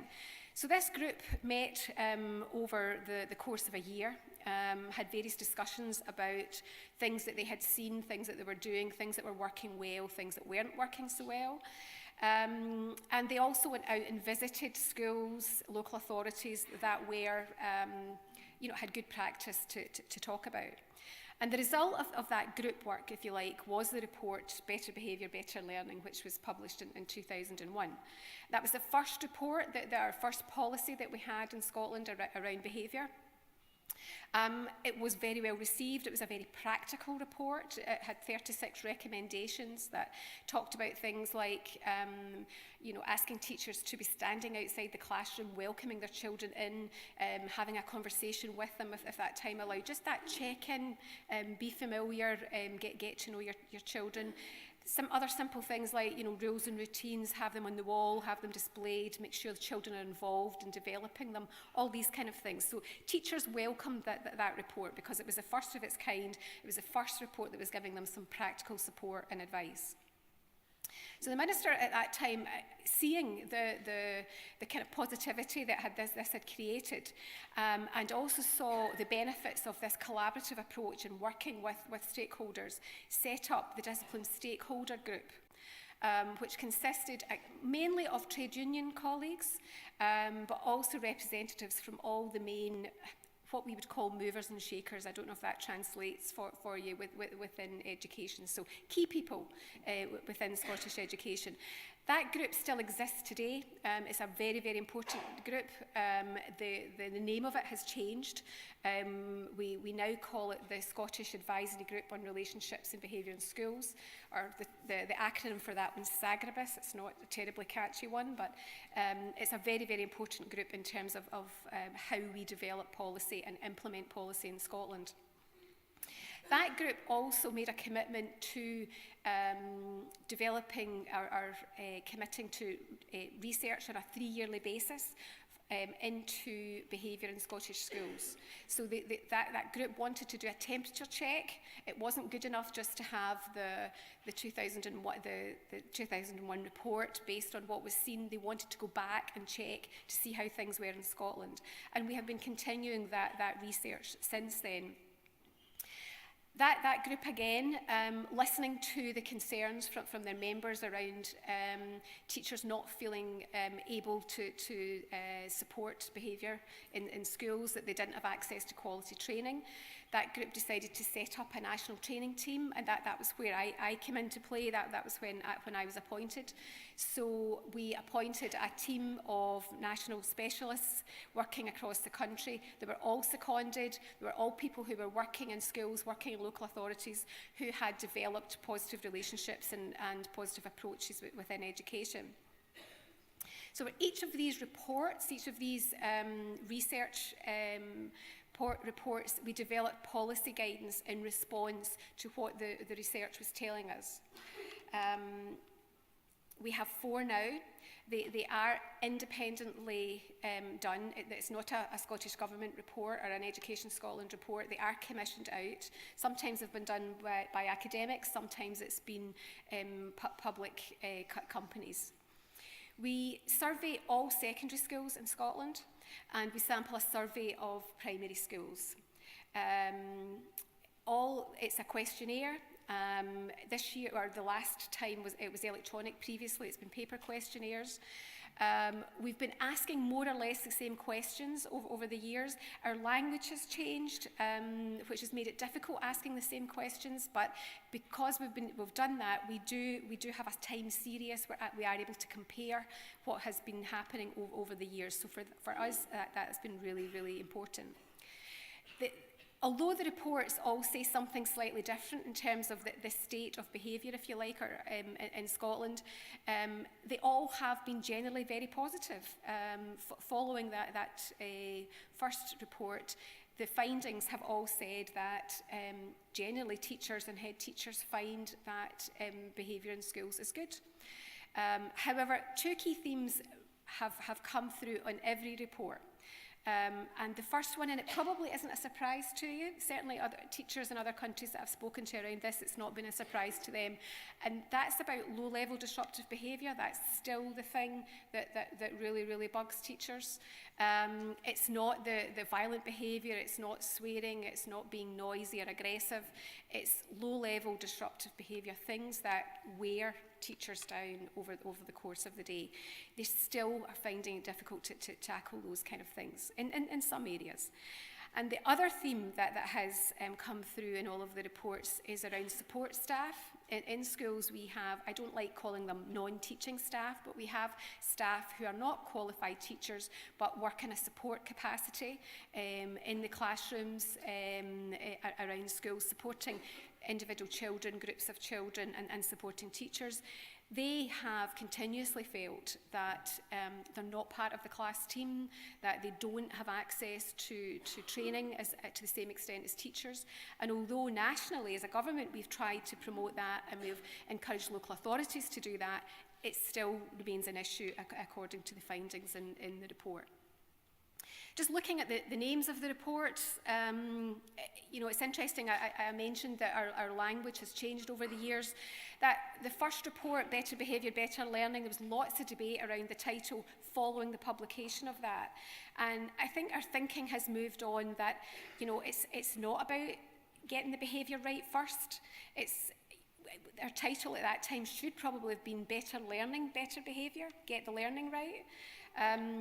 Our second report, because it was issued around the time that we were really trying to embed curriculum for excellence, we felt it was important to make the link, because traditionally in Scotland we've had the curriculum here and we've had behaviour support over here, and the two have never met, where we think they are absolutely linked. You need to have positive relationships in schools in order to deliver the curriculum, so that they have to be together. And that was why we entitled that report as it is, and the themes that ran through that. When we came to 2013, that's when we think we really got it right in terms of the language, because for us it is all about the relationship. So for us, you get the relationships right, you get the learning right, and then the behaviour will follow. It will have a much better chance of following into place. And we have really just issued our latest guidance. It hasn't been formally launched yet, although it is available on the website. It hasn't been launched in schools yet. And the title of it is Positive, Developing a Positive Whole School Ethos and Culture. And that was because the findings in the last report made a very, very strong correlation around good positive school ethos and good relationships. And also the negative around that, if you turn that around, where relationships weren't good, the ethos in the school wasn't good. So we felt we had to bring that out and talk about it more openly in this policy guidance. That's just an example of how all of these reports look. They're all, we call it better behaviour green. It's just our way of calling it. So importantly, we have the policies, but a policy is just a policy. It can, you'll be inundated with policies, I'm sure, the same way as Scottish teachers are, but it's important that we do something with them. So the infrastructure to support that policy implementation is really, really important for us. So within Education Scotland, we have a dedicated team to support that.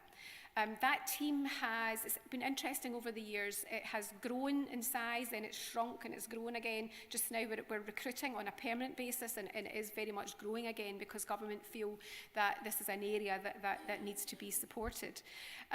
We have from time to time brought in secondees, which we think is a very, very interesting, useful model. It's good to bring people in straight off the ground, straight out of schools to help and inform the work that we do. We have a network of link officers within Scotland. The 32 authorities that I mentioned earlier all have a named officer that we work with. We meet with them formally as a group roughly 3 or 4 times a year. It's a group where we will share information, we'll talk to them about new things, new ideas, our thinking. It's a very good group for gathering intelligence for us, just again getting that temperature check as to what's happening across Scotland, where things are going well, where things aren't going so well. And we also use them for early engagement. So if we do actually use them to develop some policies in smaller groups, certainly, so some of them will be involved in writing. But we use them for early engagement as well before we actually formally launch, so that it gives us confidence in that it's something that will be well received. We do take their feedback very seriously. If they think it's not the right time, if they think our messages are too strong, too weak, whatever, then we absolutely take on board what they're telling us. So they're really, really crucial for our policy implementation. We will also work with them on an individual basis. We will work with them within their local authorities to take forward their local policy and develop their own strategy for implementing it at a local level. So when we develop policy at a national level, our expectation is that each of the 32 authorities will develop their own, because they need to put it into their own context. Again, we stress that process has to be collaborative. It's not a case of taking the Scottish Government one, rubbing out the name and putting in the local authority name. The process is really, really important, that collaborative process, walking the talk with the people that you're working with. We have a range of training materials that we use, and I'll talk about them shortly. Our training model tends to be a train the trainers, because that builds capacity, and we don't have the capacity to work with individual schools. We think that, what we found is that having a local champion in schools and within local authority has been really, really important in terms of taking this agenda forward and the particular approaches forward as well, so that it's somebody within the school who really believes in that model and who is constantly driving it forward. And lastly, it's important that any work that you're doing around these policies is built into school improvement plans. It's not seen as something different, so it is very much part of that improvement cycle. These are our approaches. They are all relational in nature, and they all contribute to social and emotional competence. I'm going to talk through, I'm just okay for time, maybe 10 minutes or so. Talk through some of them briefly. You may be familiar with solution-orientated approaches. It's based on solution-focused brief therapy. It's a strength-based model, focusing very much on what people can do, not on what they can't do, looking at what's working, exceptions, looking at scaling, so that looking at the perception of how someone feels about something and what they need to do to make it more, to make it better. We use this in a variety of ways. We use it on a one-to-one basis. Teachers will use it with children talking about their learning. So, for example, using that scaling system, if they're talking about literacy or numeracy or health and well-being, it's using that scaling model to talk about what could make it better. For us, again, we've had real success in using this in a meeting situation, solution-orientated meetings.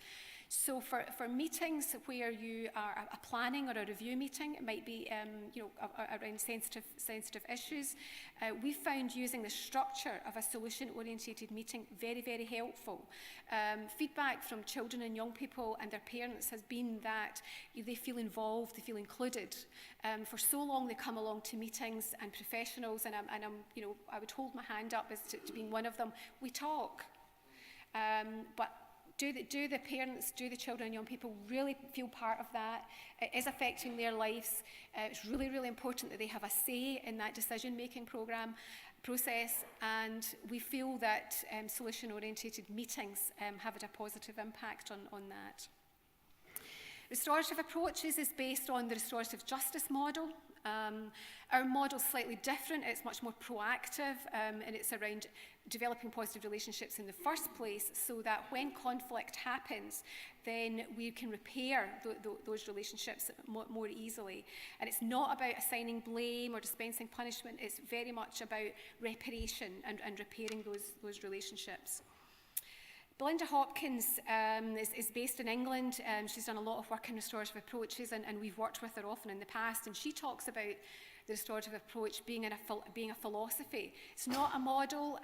I would say that there is a model there, and people have found that framework, if you like, quite helpful, but it's a guide as to the way that we do things. If you go into a school in Scotland that would term themselves a restorative school, they say that it is just the way that they do things, where the restorative approach has been embedded. There are different levels to it. It starts off fairly simply in terms of language and effective statements.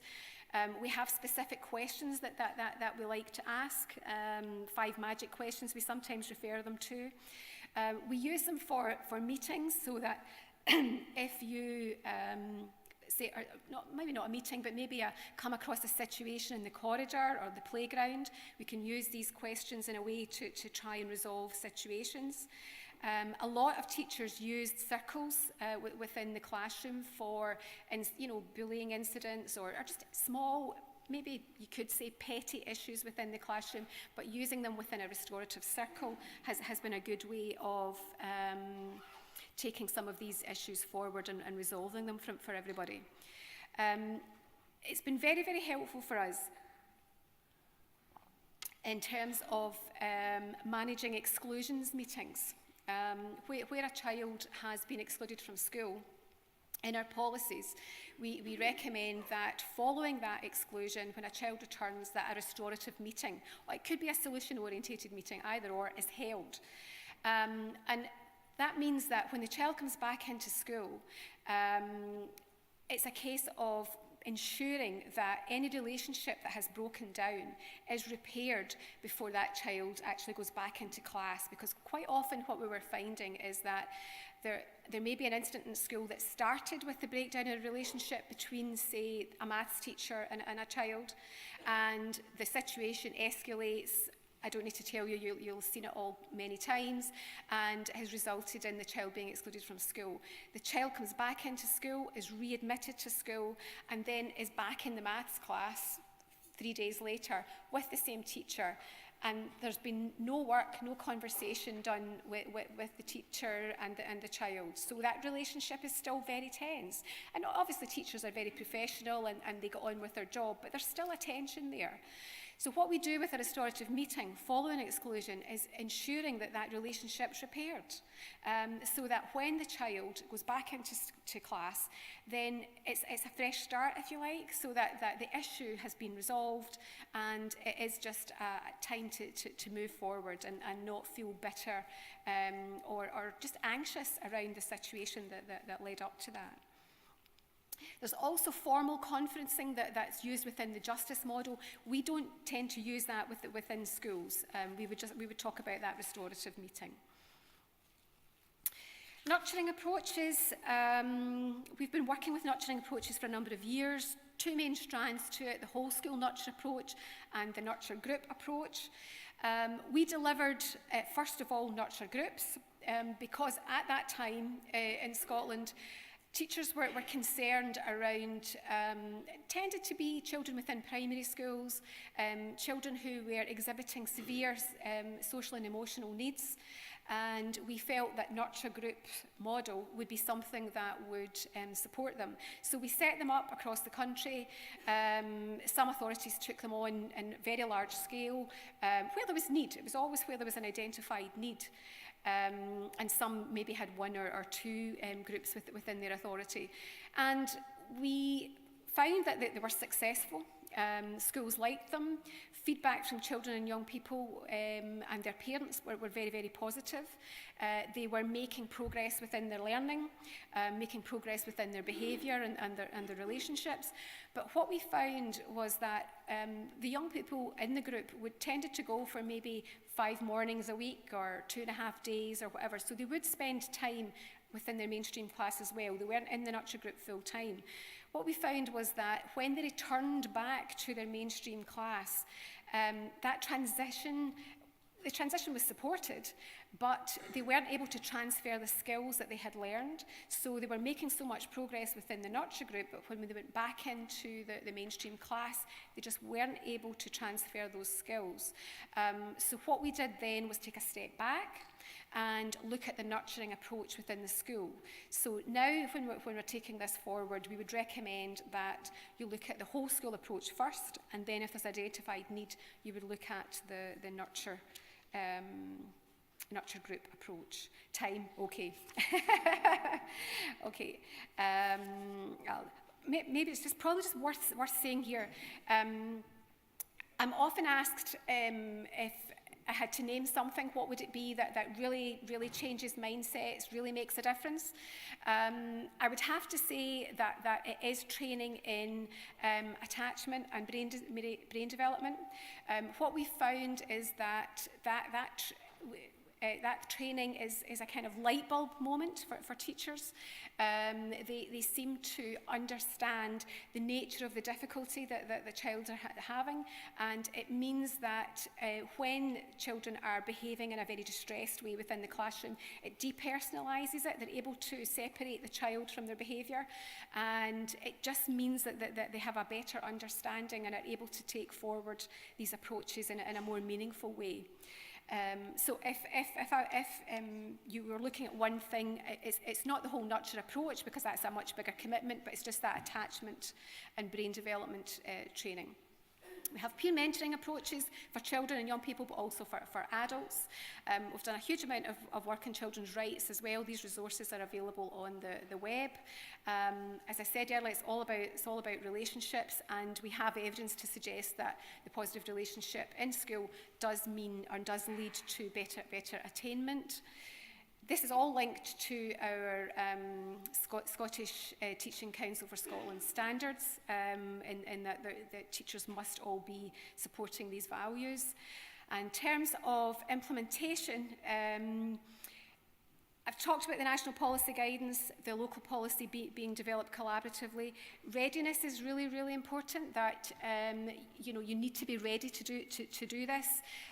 We have checklists that are available on the website. I'll be looking at one of them in the workshop this afternoon. Use data. You will have loads and loads of data. We have collected data over the years for many years, but we probably didn't use it effectively enough. Use it to tell you what you need to know and to look at where the problem areas are. It sounds kind of obvious that senior leadership buy-in, but really, really important that senior leaders at all levels are behind this. So senior leaders within your authority, senior leaders within the schools. I've talked about improvement planning already, Be realistic about when you're taking these forward. Do it on a small basis. Trial it, pilot it out. Don't be too ambitious. It's good to be ambitious, but keep it real. And try and build evaluation in from the very outset, so that you have measurements of your impact around that. How do we know it's working? As I said, we've not got it right yet. It's still very much a journey for us. It's not a quick fix, but we do have evidence from the behaviour in Scottish schools that things are improving. We've got other national surveys that we use, and we're getting positive results from that.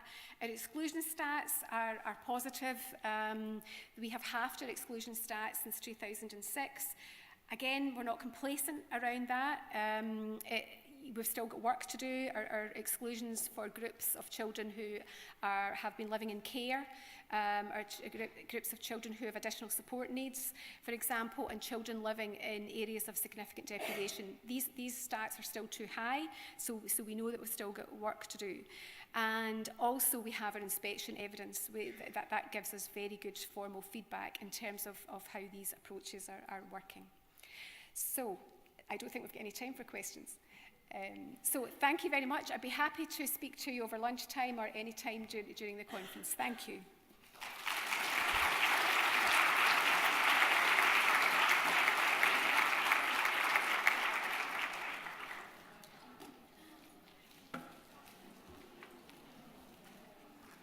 Takk kærlega fyrir þetta áhugasama erindi. Thank you so much. Þetta minnir svolítið á sem að Skotnir að gera á okkar ágætu uppbyggingarstefnu sem að fjölmargir skólar hafa tekið upp og gert að sinni stefnu. Og það er margt þarna að skoða og læra og ég hvet ykkur eindregið til þess að fara í málstofuna á eftir þar sem er bara dýpra ofan í þetta atriði. Nú, við erum ennþá að vinna upp gleðin okkar, þannig að við munum ekki fara í hátíðishlé fyrr en um 12-leytið, bara svo vitið af því. Nú, næst Magnús Þorgilsson, skólameistari í Flensborgarskóla og hann fjallar jákvæða menntun út frá sjónarhóli stjórnandans og þá í Flensborg væntanlega og ég bara býð hann hér velkomin á svið og vona að allar glærur virki sem alltaf skemmtilega. Gjörðu svo vel.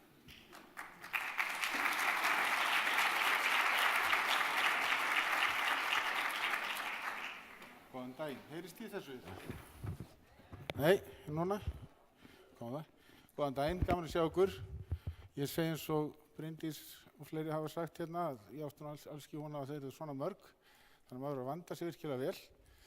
Og ég til dæmis ætlaði að hafa glæru til þess að auglýsa Flensborgarhlaupið sem 18. september, en mér fannst svona banal markaðssetning ekki viðeigandi á þessu stað, svo ég hætti við það. Sigríður Kristín aftur á móti bað mig að fjalla þetta, ég aftur á móti breytti því aðeins, eins og Ingibjörg Galdálansmenn benti á hérna áðan, við erum svolítið að velta því fyrir hvað orð við erum að nota.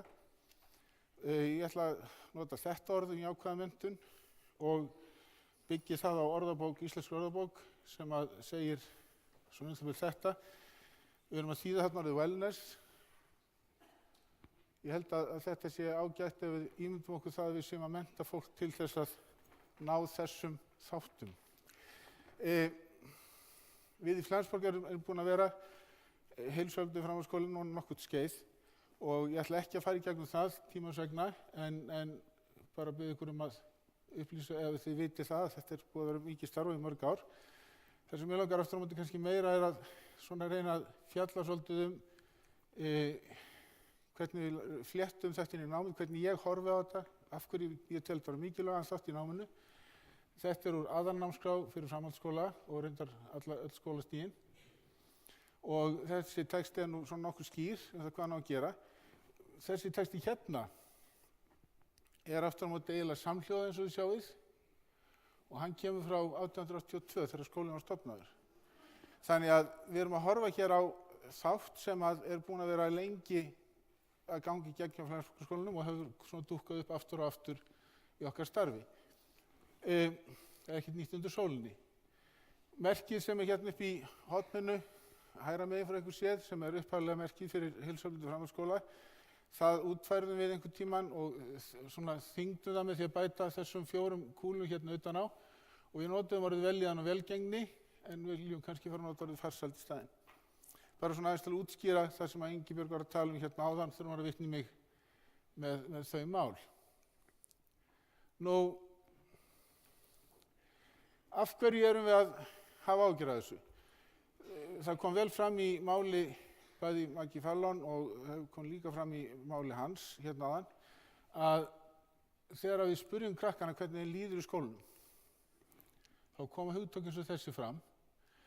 Og rétt eins og textin í aðalnámskránni ekkert alveg nýr, þá þetta ekkert alveg nýtt í að þessi mynd frá 1893 bendir ekki til þess að fólk hafi neitt verið að skemmta sér. En þetta eru mjög hættuleg orð engu að síður, skiljiði. Og hvernig eigum við þá að horfa á þetta? Eitt af því fyrst það að við viljum ekki viðurkenna að að fólk eigi að þjást af vanlíðan í skólanum. Þannig að við vinnum með það að fólki líði vel. En ekki bara þetta sko eðlilegt að öll líði illa. Úttalsleysið, við þurfum að búa til einhverja þætti þá ég að skauta hérna yfir heilmikið núna, miklu lengra mál.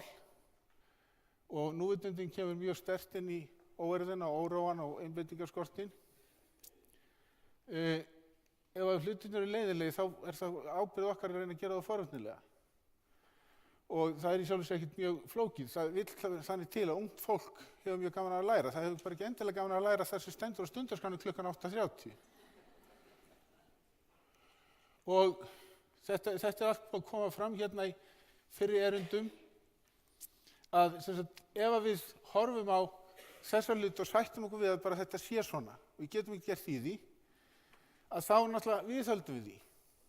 En ef við vinnum gegn því, að þá væntanlega getum við breytt því. Og það alveg hægt að breyta því. Það fullt af hlutum sem við erum búin að breyta sem engum hefði dottið í hug fyrir 10-15 ára síðan að yrði hægt að breyta. Og þegar við horfum á þennan fjölbreytta og stóra hóp, og þið sjáuð margbrotna hóp hérna, það er þetta kennara þarna á milli, svona bara til að útskýra aldurinn á sumum þarna. En þá skilja menn það að við þurfum virkilega að hugsa út frá einstaklingi. Við erum ekki með 27 krakkar sem allir með sömu einkunn út úr sama skólanum. Við erum að horfa á krakkar sem koma úr 70 skólum ef maður rétt. 90% eru að koma reyndar úr Hafnarfirði. Og þau eru alls konar og við þurfum að vinna með það.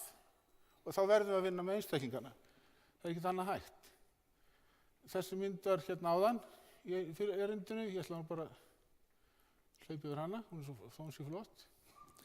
Þannig að hvað er það sem við erum að gera í skólanum hjá okkur?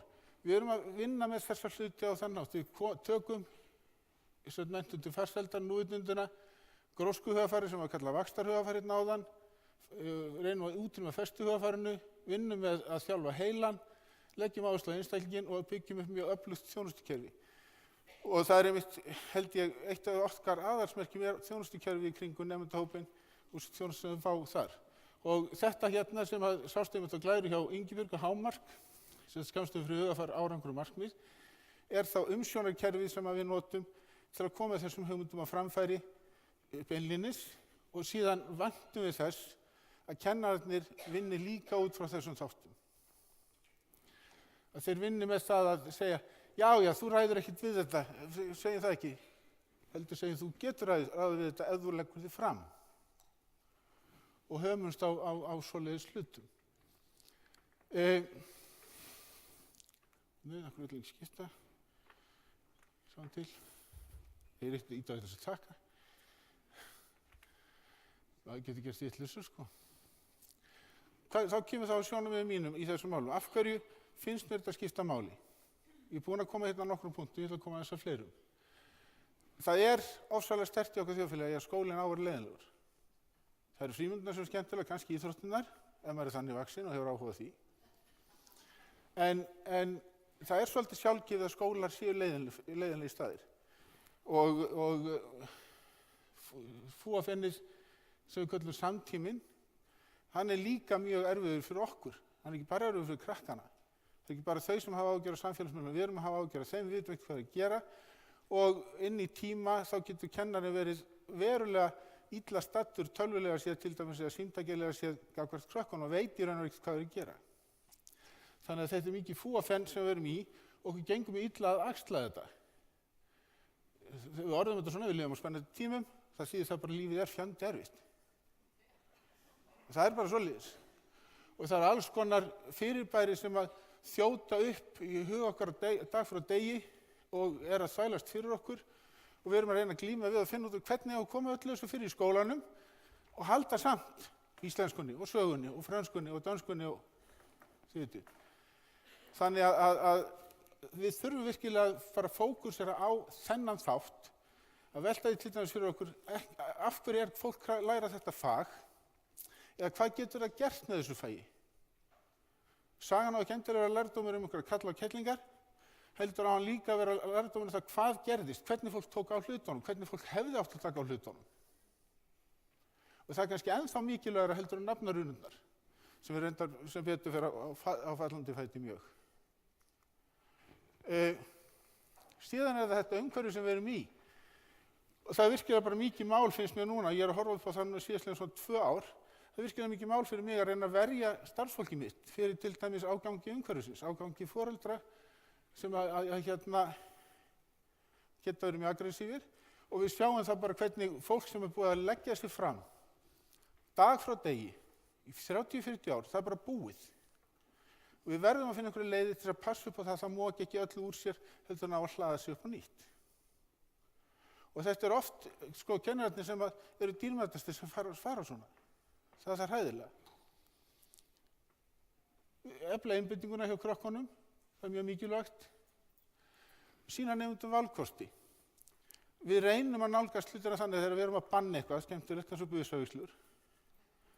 Þá reynum við að sýna það fram á hvers vegna þær eru ekki sniðar og koma með valkosti hvað þið getur gert í staðinn. Skiljið. Og þetta er mjög mikilvægur hlutur um það hvernig við svona þvingum okkar skoðunum og áhrifum inn á blessubörnin og nemendafélagsstjórnina. Og síðan til dæmis þetta, að sýna nemendum valkostar hvers vegna eru þeir í skólanum, hvað geta þeir gert með það sem þeir læra hjá okkur? Með hvað fara þau? Og þetta er þá eins konar hlaðborð þar sem við fáum alls konar aðila til að koma að kynna starfsemi sína, hvaða menntun þarf að hafa til að vera að vinna til dæmis hjá, segjum, Hrafnistu eða ætla ekki að vera bara ganga manneskja eða hjá Landspítalanum eða hvað þið viljið og sýna fólki hvaða valkosti þið hafa aðra heldur en þá að setja enn einn daginn af sér. Og síðast en ekki síst að gefa þeim færi á að hafa áhrif og við erum svona að stíga ákveðin skref til þessi vetur sérstaklega og láta þau svolítið vinna með það að þau hafi eitthvað hlutin að segja.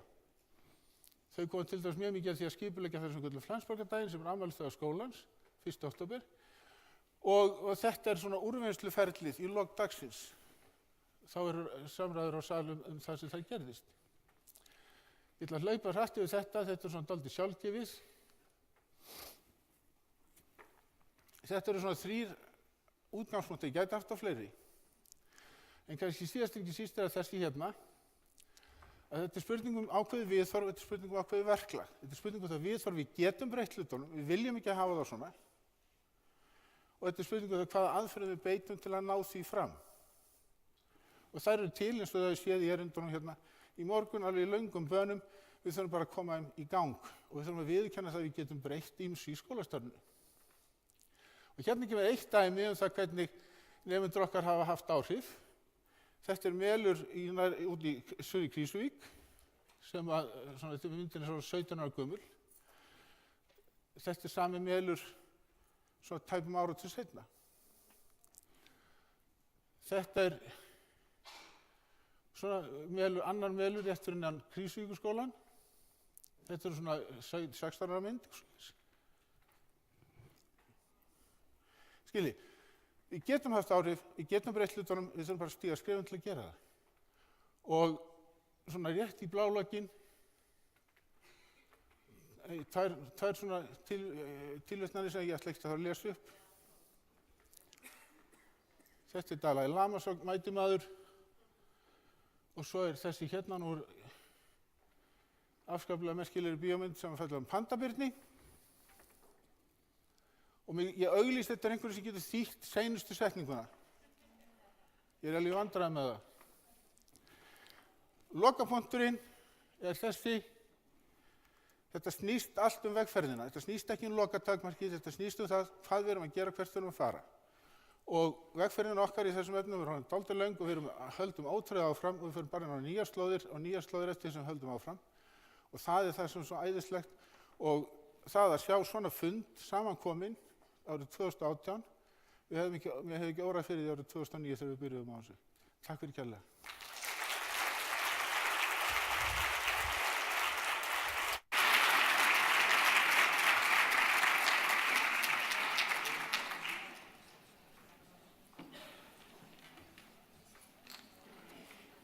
Jæja, gott fólk. Þetta var hressandi og gott. Og ég held að allir stjórnendur ættu að fá að heyra þetta erindi, að læra af reynslu þeirra í Flensborg. Nú þá gerum við smá breytingu á dagskrá og ég býð hér á svið Dr. Ölmu Dagbjörtu Möller, landlækni, og hún er með erindi til okkar sem heitir jákvæðan betra er heilt en vel gróið. Gjörðu vel.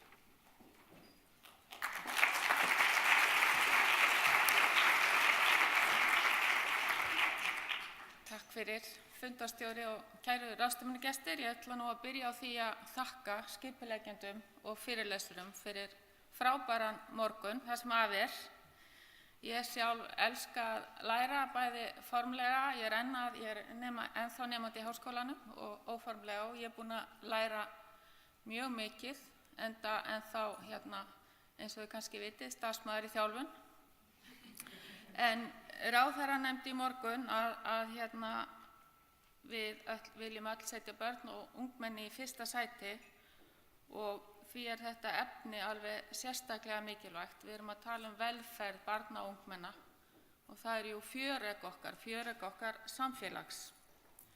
Og þá langar mig aðeins að bregða upp þessari mynd sem er frá Nóbelsverðlaunahafanum James Heckman og þið hafi kannski séð að hún segir okkur að það er beinlínis fjárhagslega hagkvæmt að fjárfesta í velferð barna og ungmenna og því fyrr, því betra. En það sem ég langar að gera hérna á þessum 10 mínútum, það er aðeins að tengja saman í mitt svið sem er heilbrigðiskerfið og menntakerfið. Og ég ætla að sýna ykkur þessa mynd sem sýnir hvernig útgjöld til heilbrigðismála hafa vaxið í OECD-löndunum frá 1970, sem er þarna lengst til vinstri, til 2013 og horfið bara á efstu línuna sem eru Bandaríkin. Þau farið frá 6,5% af vergri þjóðarframleiðslu upp í nærri 17. Og við erum auðvitað lægri en við vitum að við þurfum að bæta í og ef að svo heldur sem horfir þá verður árið 2040 þá verða útgjöld til heilbrigðismála hugsanlega 16% hér, heil 26% í Bandaríkjunum og það segir sig sjálft að þá er orðið minna til skiptana fyrir annað eins og menntun, samgöngur og fleira. Og samfara þessu þá öldrumst við og það verða færri vinnufærir menn, þannig að við verðum að bregðast við þessari mynd með mjög víðtækum aðgerðum. Og það er kannski það mikilvægasta að bæta lýðheilsu. Og lýðheilsa er bæði heilsuefling eins og þið fáið að heyrum í næsta erindi og forvarnir. Og hér geta skólar beinlínis verið í einu af lykil hlutverkunum. Og þetta er auðvitað allra hagur að bæta lýðheilsu og forðast sjúkdóma og minnka þannig eftirspurn eftir heilbrigðisþjónustu. Það er auðvitað fyrir einstaklinginn mikill ávinningur en sömuleiðis fyrir þjóðfélagið allt og fyrir þjóðarbúið. Því að heilsa er ekki bara málefni okkar sem að vinna með heilbrigðiskerfið. Það á bara 20% af þeim þáttum sem hafa áhrif á lífslíkur. Það er grænakakan. Stærsti hlutin eru lifnaðarhættir, hvernig við veljum að lifa lífinu, hreyfa okkur, borða hollt, forðast tóbak, áfengi og svo framvegis. Næsta kaka, 30%, það eru félags- og efnahagslegir þættir eins og menntun, atvinna og fleira. Og við sáum áðan í fyrirlestri Maggiar sláandi dæmi í hve mismunandi stöðu 5 ára börn geta verið eftir því í hvaða aðstæður þau fæðast. Hún sýndi okkur annars vegar mun á getu til að leysa þrautir og hins vegar málþroska og þetta eru sláandi dæmi. Enda vitum við það að jöfnuður, félagslegur jöfnuður gríðarlega mikilvægur fyrir heilsu. Nú síðan eru minnsta kakan 10%, það eru umhverfisþættir. Nú við höfum niðurstöður rannsókna sem að sýna okkur að líðan barna og ungmenna fer versnandi og það er auðvitað mikið áhyggjuefni og þetta er eitthvað sem við verðum að huga miklu betur að. Og ég ætla að benda ykkur á, þegar þið farið nú inn á heimasíðu okkar að sækja glærurnar, að líta á svokallaða lýðheilsuvísa. Það eru vísbendingar ýmis atriði varða heilsu og líðan og heilbrigðisþjónustu og þeir eru birtir eftir heilbrigðisumdæmum og svo niður á stærstu sveitarfélögin. Og við höfum til dæmis hamingju nemenda, þetta er eftir þá mismunandi landsvæðum, að það eru ekki vantar upp á hamingju hjá nemendum að 15–19% ekki hamingjusöm. Síðan næsta mynd fyrir neðan, það er líkamsmynd og þar eru ekki nema helmingur stúlkna í 8.–10. bekk sem eru mjög eða nokkuð ánægðar með líkamann. Og þetta er hamingjan hérna yfir tíma, hún var hvað mest upp úr hruninu og kannski var það af því að þá var ekki allt á jafnmikilli fleygi ferð og nú er og við höfðum heldur meiri tíma til að vera með börnunum okkar. Nú, ofbeldi, stríðni og einmanaleiki, það er skilgreiningin að hafa verið beittur ofbeldi eða skilin út undan í skóla meir en 2 sinnum liðinn mánuð. Það eru 13–17% sem tjá það. Einmanaleika tjá 8,3–11,1% og 10,3% segja að þeim líði oft eða nær alltaf illa í skólanum og þetta eru gögn frá rannsóknum og greiningu sem þið eflaust hafið séð. Nú 40% barnanna sofa á lítið og það er skilgreint sem undir 7 tímum og þetta er áfram 8.–10. bekkur og 22,4% hafa prófað rafrettur oftar en einu sinni síðastliðinn mánuð.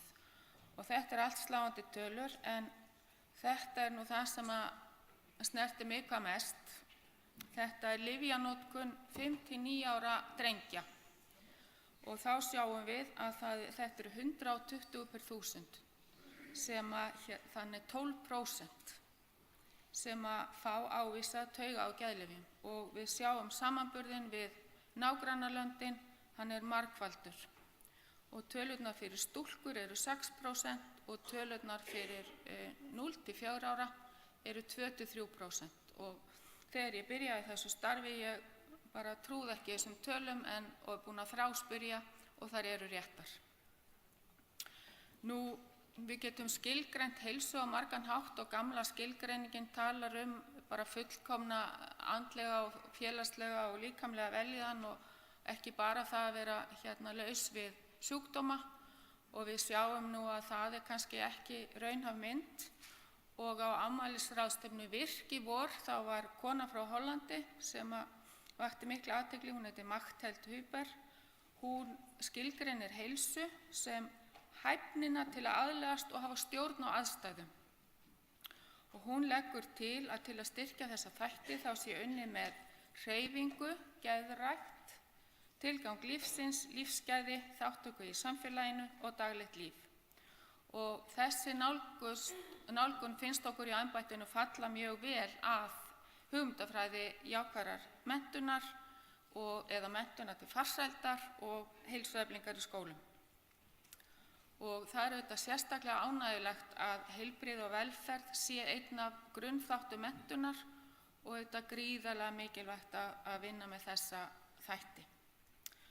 Nú, Að lokum þá vil ég segja það að ykkar ábyrgð er mikil því að langtímarannsóknir sýna að jákvæð tengsl við skóla eru mikilvægur verndandi þáttur í lífi barna og ungmenna og það er brýnt að skólar hlúa að nemendum með jákvæðri menntun og heilsueflandi skólastarfi og ég er alveg sammála því sem að aðrir hafa sagt hér í morgun. Við þurfum að hugsa okkur sjálf líka og mér fannst mjög athyglisvert það sem Ingibjörg sagði þegar hún var að tala hvernig við ættum að hlúa að félagslegri vellíðan. Það gildir nákvæmlega sama skólan og skólastofuna og vinnustæðina. Þetta eru allt sömu þættirnir sem við þurfum að hugsa og þetta er eins og í flugvélunum. Við setjum súrefni fyrst á okkur sjálf áður við förum að sinna öðrum. Og þetta sem sagt gildir fyrir bæði okkur og svo þurfum við að muna eftir gleðinni því að eins og lítill sjúklingur á barnaspítala Hringsins sagði, hann sagði það verður að vera skemmtilegt, annars er svo leiðilegt og þá er ekkert gaman. Takk fyrir.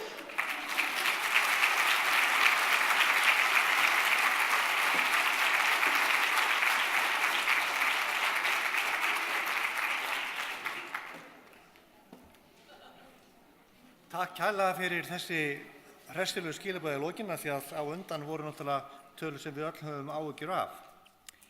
Nú, næst og lokaerindi hér í salnum, það Dr. Jóna Guðrún Guðmundsdóttir, sviðsstjóri áfrýjunarþátta heilbrigðis hjá Embætti Landlæknis. Nú síðan þá hádegishléið og svo koma málstofunar eftir og svona rétt aðeins til þess að skýra þetta út að þá A, það sem þessi hluti salarins hér, það verður rennt hérna vegg í milli á eftir, B þá handan veggjar og C hér á efri hæðinni í stofum þar sem eru merktar. En svona, maður leggst nú oft í einhverja rannsóknarvinnu þegar maður í svona hlutverki að vera fundastjóri og vita eitthvað um þá sem að stíga á svið og ég datt á mjög óvæntar upplýsingur hana Dóru. Hún hér í Endurmenntun Háskólans beðin að svara því svona hversi leyndur hæfileiki sem búið yfir. Og hún svara því til að það sé að leika Silvíu Nótt. Það kom víst samstarfsfólki hennar hjá Embætti Landlæknis til margra ára óvart þegar hún tók að sér að leika og syngja Til hamingju Ísland á árshátíð þessa ágæta embættis. Þannig að hún ætlar ekki að syngja þetta núna en erindi verið áhrifaríkt og svo getið bara athugað á YouTube hvort þið finnið upptöku af þessu ágæta sinni. En gjör svo vel.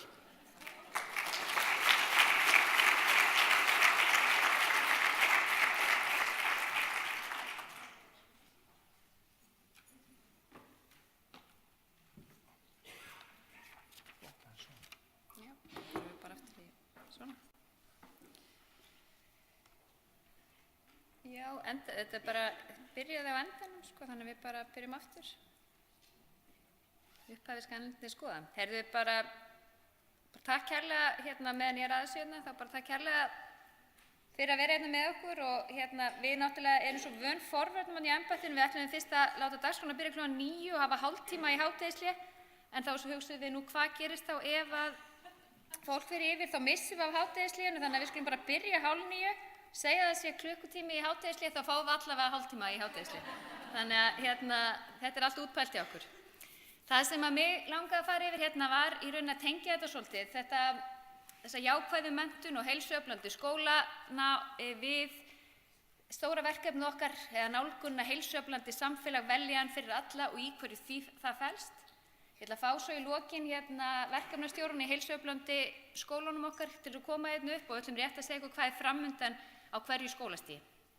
En Alma var einmitt að nefna að þessi gamla skilgreining frá 1948 að heilsa líkamleg, andleg og félagsleg vellíðan og hún svolítið bara í svona fullkomið ástand eitthvað að hún kannski geti verið stundum vinnur ekki alltaf með okkur og það sem þessi hollenska kona sem kom með jákvæðu skilgreiningun á heilsu var að benda á að ef að heilsan þarf að vera fullkomið ástand, það getur kannski orðið til þess að alltaf þegar við erum ekki alveg fullkomlega í lagi þá finnst okkur við þurfum að laga eitthvað, fá lyf og þetta kannski hefur leitt til þess að við erum farin að nota lyf meira heldur en við þurfum. Þannig að við erum svolítið að skoða hvernig kemur í veg fyrir það og kannski þurfum að horfa á heilsuna svolítið öðruvísi. Þegar þessi skilgreining er sett fram, þá eru smitsjúkdómar ríkjandi, þannig að annarkvort varstu með sjúkdóminn og svo læknaðist af honum, núna lifum við miklu lengur og við erum farin að vera með svona langvinna sjúkdóma meira sem við getum oft lifað góðu lífi með. Og þá er þetta með spurningum að takast á við og geta mætt áskorunum í lífinu. Hú skilgreindi geðheilsu miklu síður og þessi skilgreining er í rauninni miklu nær þessari heilsuskilgreiningu. Það er ekki bara það að vera laus við raskanir, heldur fyrir geðheilsu í sér að búa við veljan þar sem hver einstaklingur er að nýta hæfileika sína, takast á við daglega streitu, sína afköst og árangur við vinnu, ásamt því að geta gefið af sér til samfélagsins.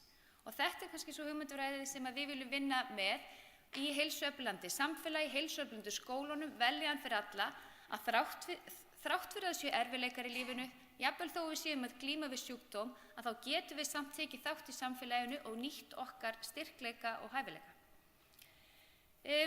Og við í rauninni, með því að vinna að heilsueflingu, þá erum við að fara upp fossin okkar.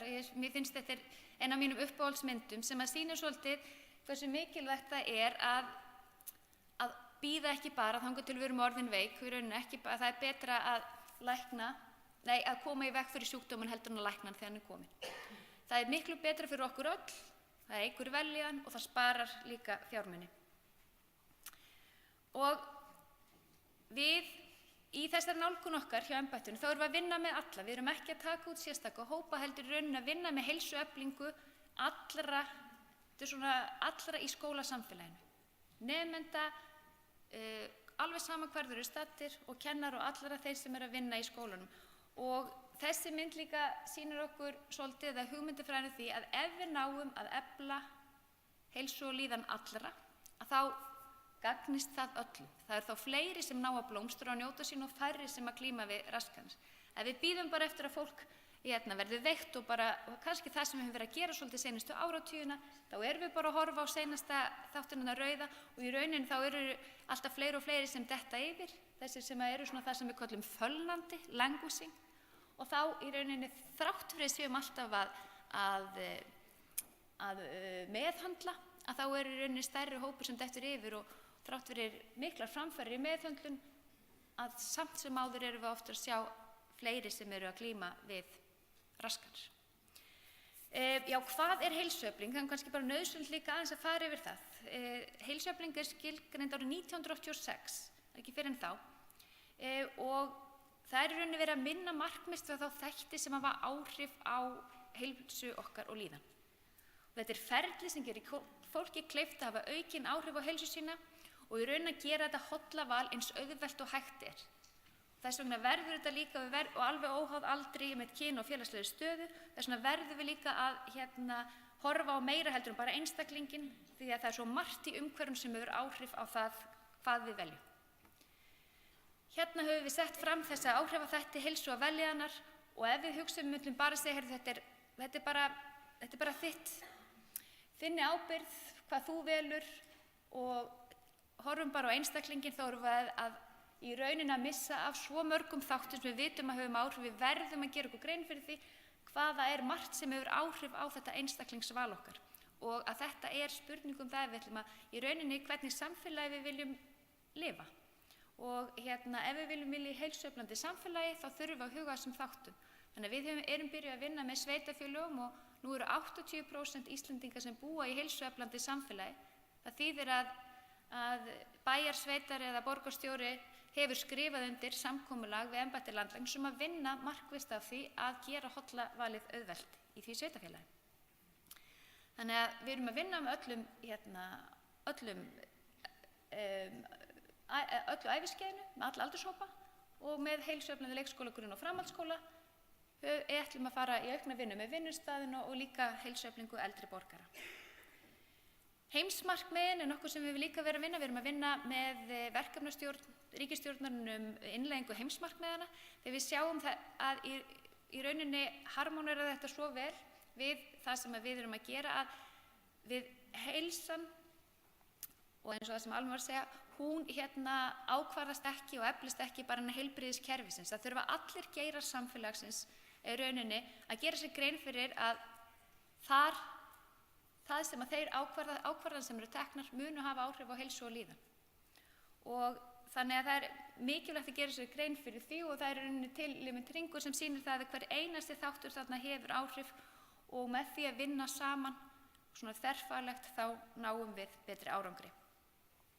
Leiðarljósið í rauninni okkar heilsueflingarstarfi er að hafa virka þátttöku samfélagsins í heild, skólasamfélagsins, vinnustaðarins eða sveitarfélagsins. Það er mikilvægt að byggja á bestu þekkingu og reynslu á hverjum tíma og við höfum sett inn líka að valda ekki skaða. Það er eitthvað sem er svona siðferðisreglur innan heilbrigðiskerfisins og við þurfum að hafa því í huga. Það er oft þegar við ætlum af stað með eitthvað sem við erum með góðan ásetning með að það getur mögulega valdið skaða. Til dæmis þegar að við vitum það eru rannsóknir sýna þegar fyrrverandi fíklar koma og segja frá reynslu sinni að við erum með niðurstöðu meira sinni frá Íslandi að þetta hefur vakið áhuga einhverja úti og þau byrja að prófa fíkniefni eftir að hafa hlustað á forvarnar fræðsluerindi frá fyrrverandi fíkli, bara svona sem dæmi. Jöfnuður í heilsu með almennum aðgerðum, við viljum einmitt það er áherslan á veljan fyrir alla skipti máli og þetta sé sjálfbærni. Kom einmitt áðan fram hérna í erindinu en þetta á að vera hugmyndafræði og menning. Við viljum helst ekki kalla þetta verkefni, heldur nálgun og vonandi einmitt verður þetta bara sjálfbært og kannski þurfi ekkert á embætti landlæknis að halda því að það sé svo sjálfsagt að huga að heilsu í ákvörðunum og öllum stigum. Og með aðra mynd af þessu þannig að stoppa það er einmitt það að við þurfum að hafa jöfn tækifæri og það er mikilvægt innan skólans að við höfum öll jöfn tækifæri til þess að blómstra. Nú spurningin geta skólar auki veljan, heldur við bara já, skólar geta það, en hvernig væru skólar ef meginmarkmið væri auka veljan? Nú er þetta í rauninni að aukast og þetta var gríðarlega stórt skref þegar heilbrigði og velferð var gerð einmitt eina af grunnstoðunum. En það er líka áhugavert að spyrja foreldrarna, við höfum kannski ekki spurt nemendurnar, það finnst ég rannsóknir að þegar foreldrar spyrja hvað finnst þér mikilvægast fyrir börnin, hvað finnst þér mikilvægast að börnin fá út úr skólanum og það er hamingja, sjálfsöryggi, sátt, heilsa, góðvild, ánægja, í rauninni stuttu máli veljan og hvað kenna skólar og hvaða mælikvarðar, Inga kom inn, það skiptir gríðarlega miklu máli hvað við erum að mæla. Við þurfum að mæla veljan og hafa það sem markmið til þess að aðgerðirnar fara að snúast það. Meðan að mælikvarðarnir í alþjóðlegum samanburði varðandi menntun snúast mjög takmarkaðan hluta, þá munu aðgerðirnar okkar alltaf snúast að því að ná þeim mælikvörðum. Þannig að þetta er gríðarlega mikilvægt. Eins og einn Nóbelsverðlaun sagði, if you don't measure the right thing, you don't do the right thing. Þannig að við þurfum að mæla það sem skiptir máli til þess að það sem skiptir máli fái vigt. Nú, það var leiðtogafundur haldinn hjá Sameinuðu þjóðunum í 2012, þar sem var svona bara ráðherrar frá helstu löndum Sameinuðu þjóðanna. Hvað þyrfti að gera til þess að auka hamingju og veljan í löndum og þá kemur einmitt ein af niðurstöðunum að uppbyggileg og jákvæð menntun er líklega mikilvægasti þátturinn varðandi það hugafar sem þarf til að styðja við hagfræðimódel sem byggir á hamingju og veljan. Og svo kom líka þarna undir, kenni núvitund víða til að vinna gegn því andlega hungri sem gerir efnishyggju að aðal trúarbrögðum okkar tíma. Svolítið umhugsunarvert. Jákvæð menntun, hvað er jákvæð menntun? Það var aðeins farið yfir það. Þessi kemur svona fyrst skilgreint frá Martin Seligman sem er uppáhaldsmaður jákvæðrar sálfræði og ég hef í rauninni sett inn skilgreiningu jákvæðrar sálfræði snúið aðeins því að jákvæð menntun snýst það í rauninni að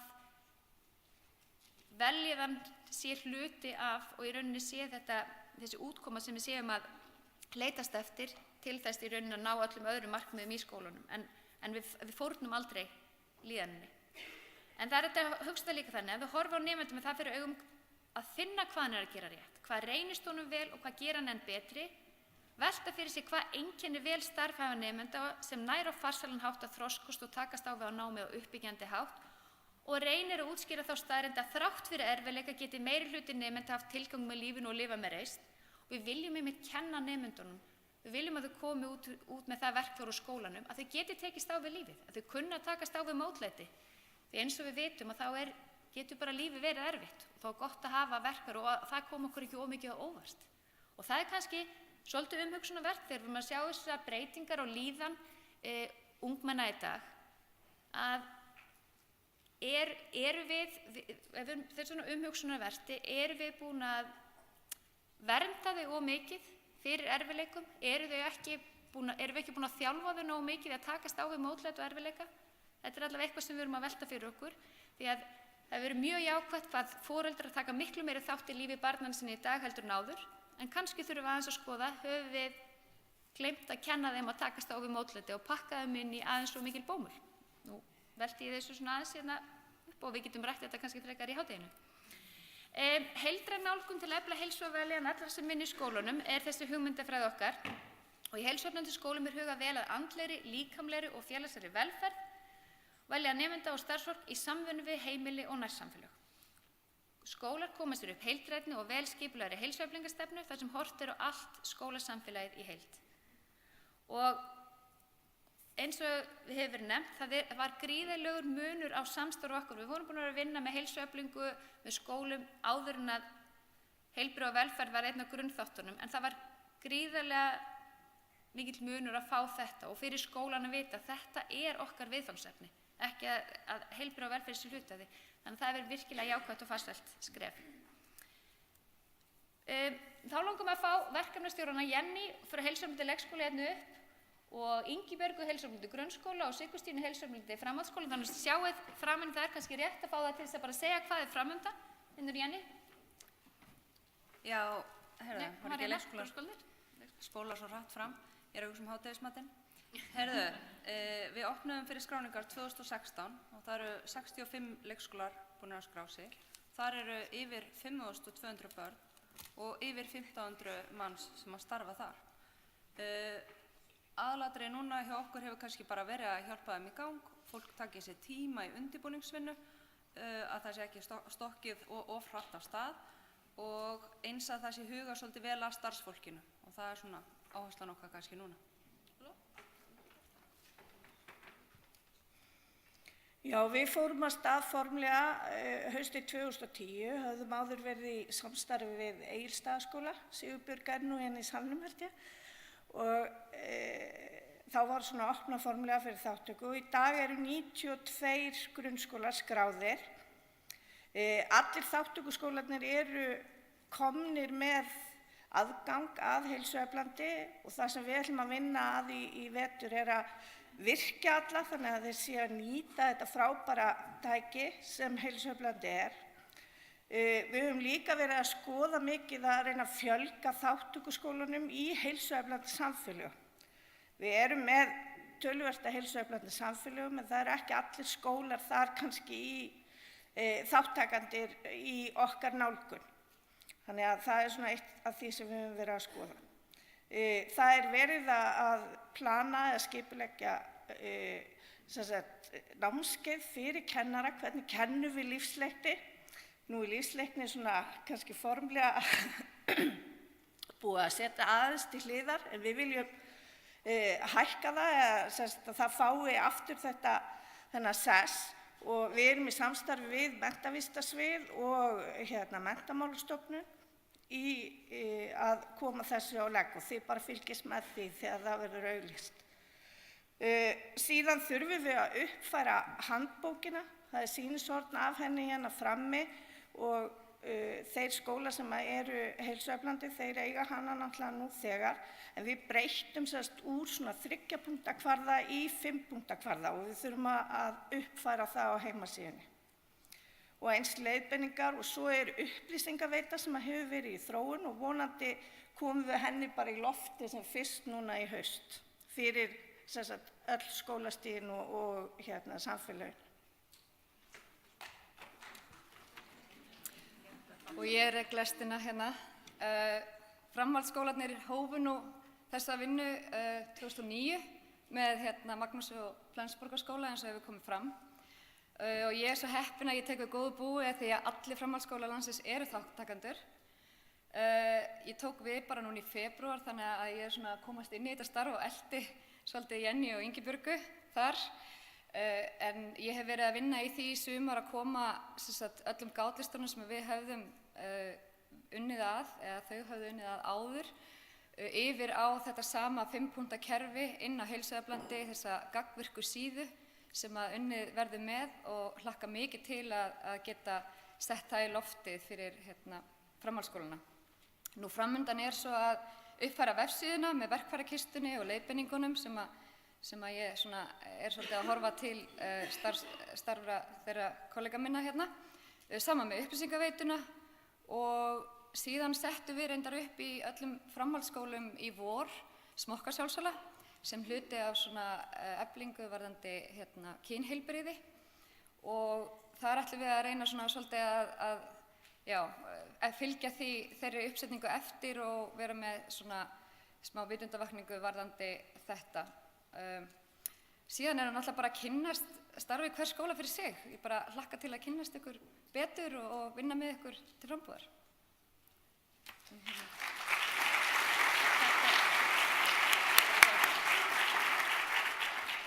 Hérna bara rétt, þá svona lítur heilsueflandi vefurinn út, það vefsvæðið sem höldur utanum þessi verkefni og ef það einhver sem starfar ekki í heilsueflandi skóla þá það mjög einfalt að sækja og endilega skoða þetta þar og hvetjum ykkur ef þið komið frá skóla sem ekki heilsueflandi, endilega verða heilsueflandi. Núna þegar komum að hádegishlíðinu, okkur langar að fá alla fyrirlesarana og ráðstefnustjórinn hingað upp á svið. Það gríðarlega þakklátt þér Helgi fyrir að hafa tekið þetta hlutverk að þér. Gott að fá mann eins og þig sem að þekkir vel til margra skóla og hefur áhrif til að koma og setja með okkur og leiða okkur í gegnum þetta. Það verður virkilega ánægjulegt, alveg fundarstjórn upp á 10. Þannig að við viljum gjarna fá þig hingað upp á svið ásamt fyrirlesurum morgunsins. Við viljum langar að þakka þeim sérstaklega fyrir. Þegar því lokið ætlum við að bjóða upp á núvitundastund fyrir þá sem vilja og þykir bara ráðið, það bara val hvort við förum Bryndís ætlar að leiða núvitund og þeir sem vilja geta byrjað að fá sér að borða, þá getum við líka aðeins skipt þessu upp. En Helgi, Inga, Bryndís, Maggie and Hans, we would like to have you up and thank you very much for your contributions to this conference. So, bara give them all applause.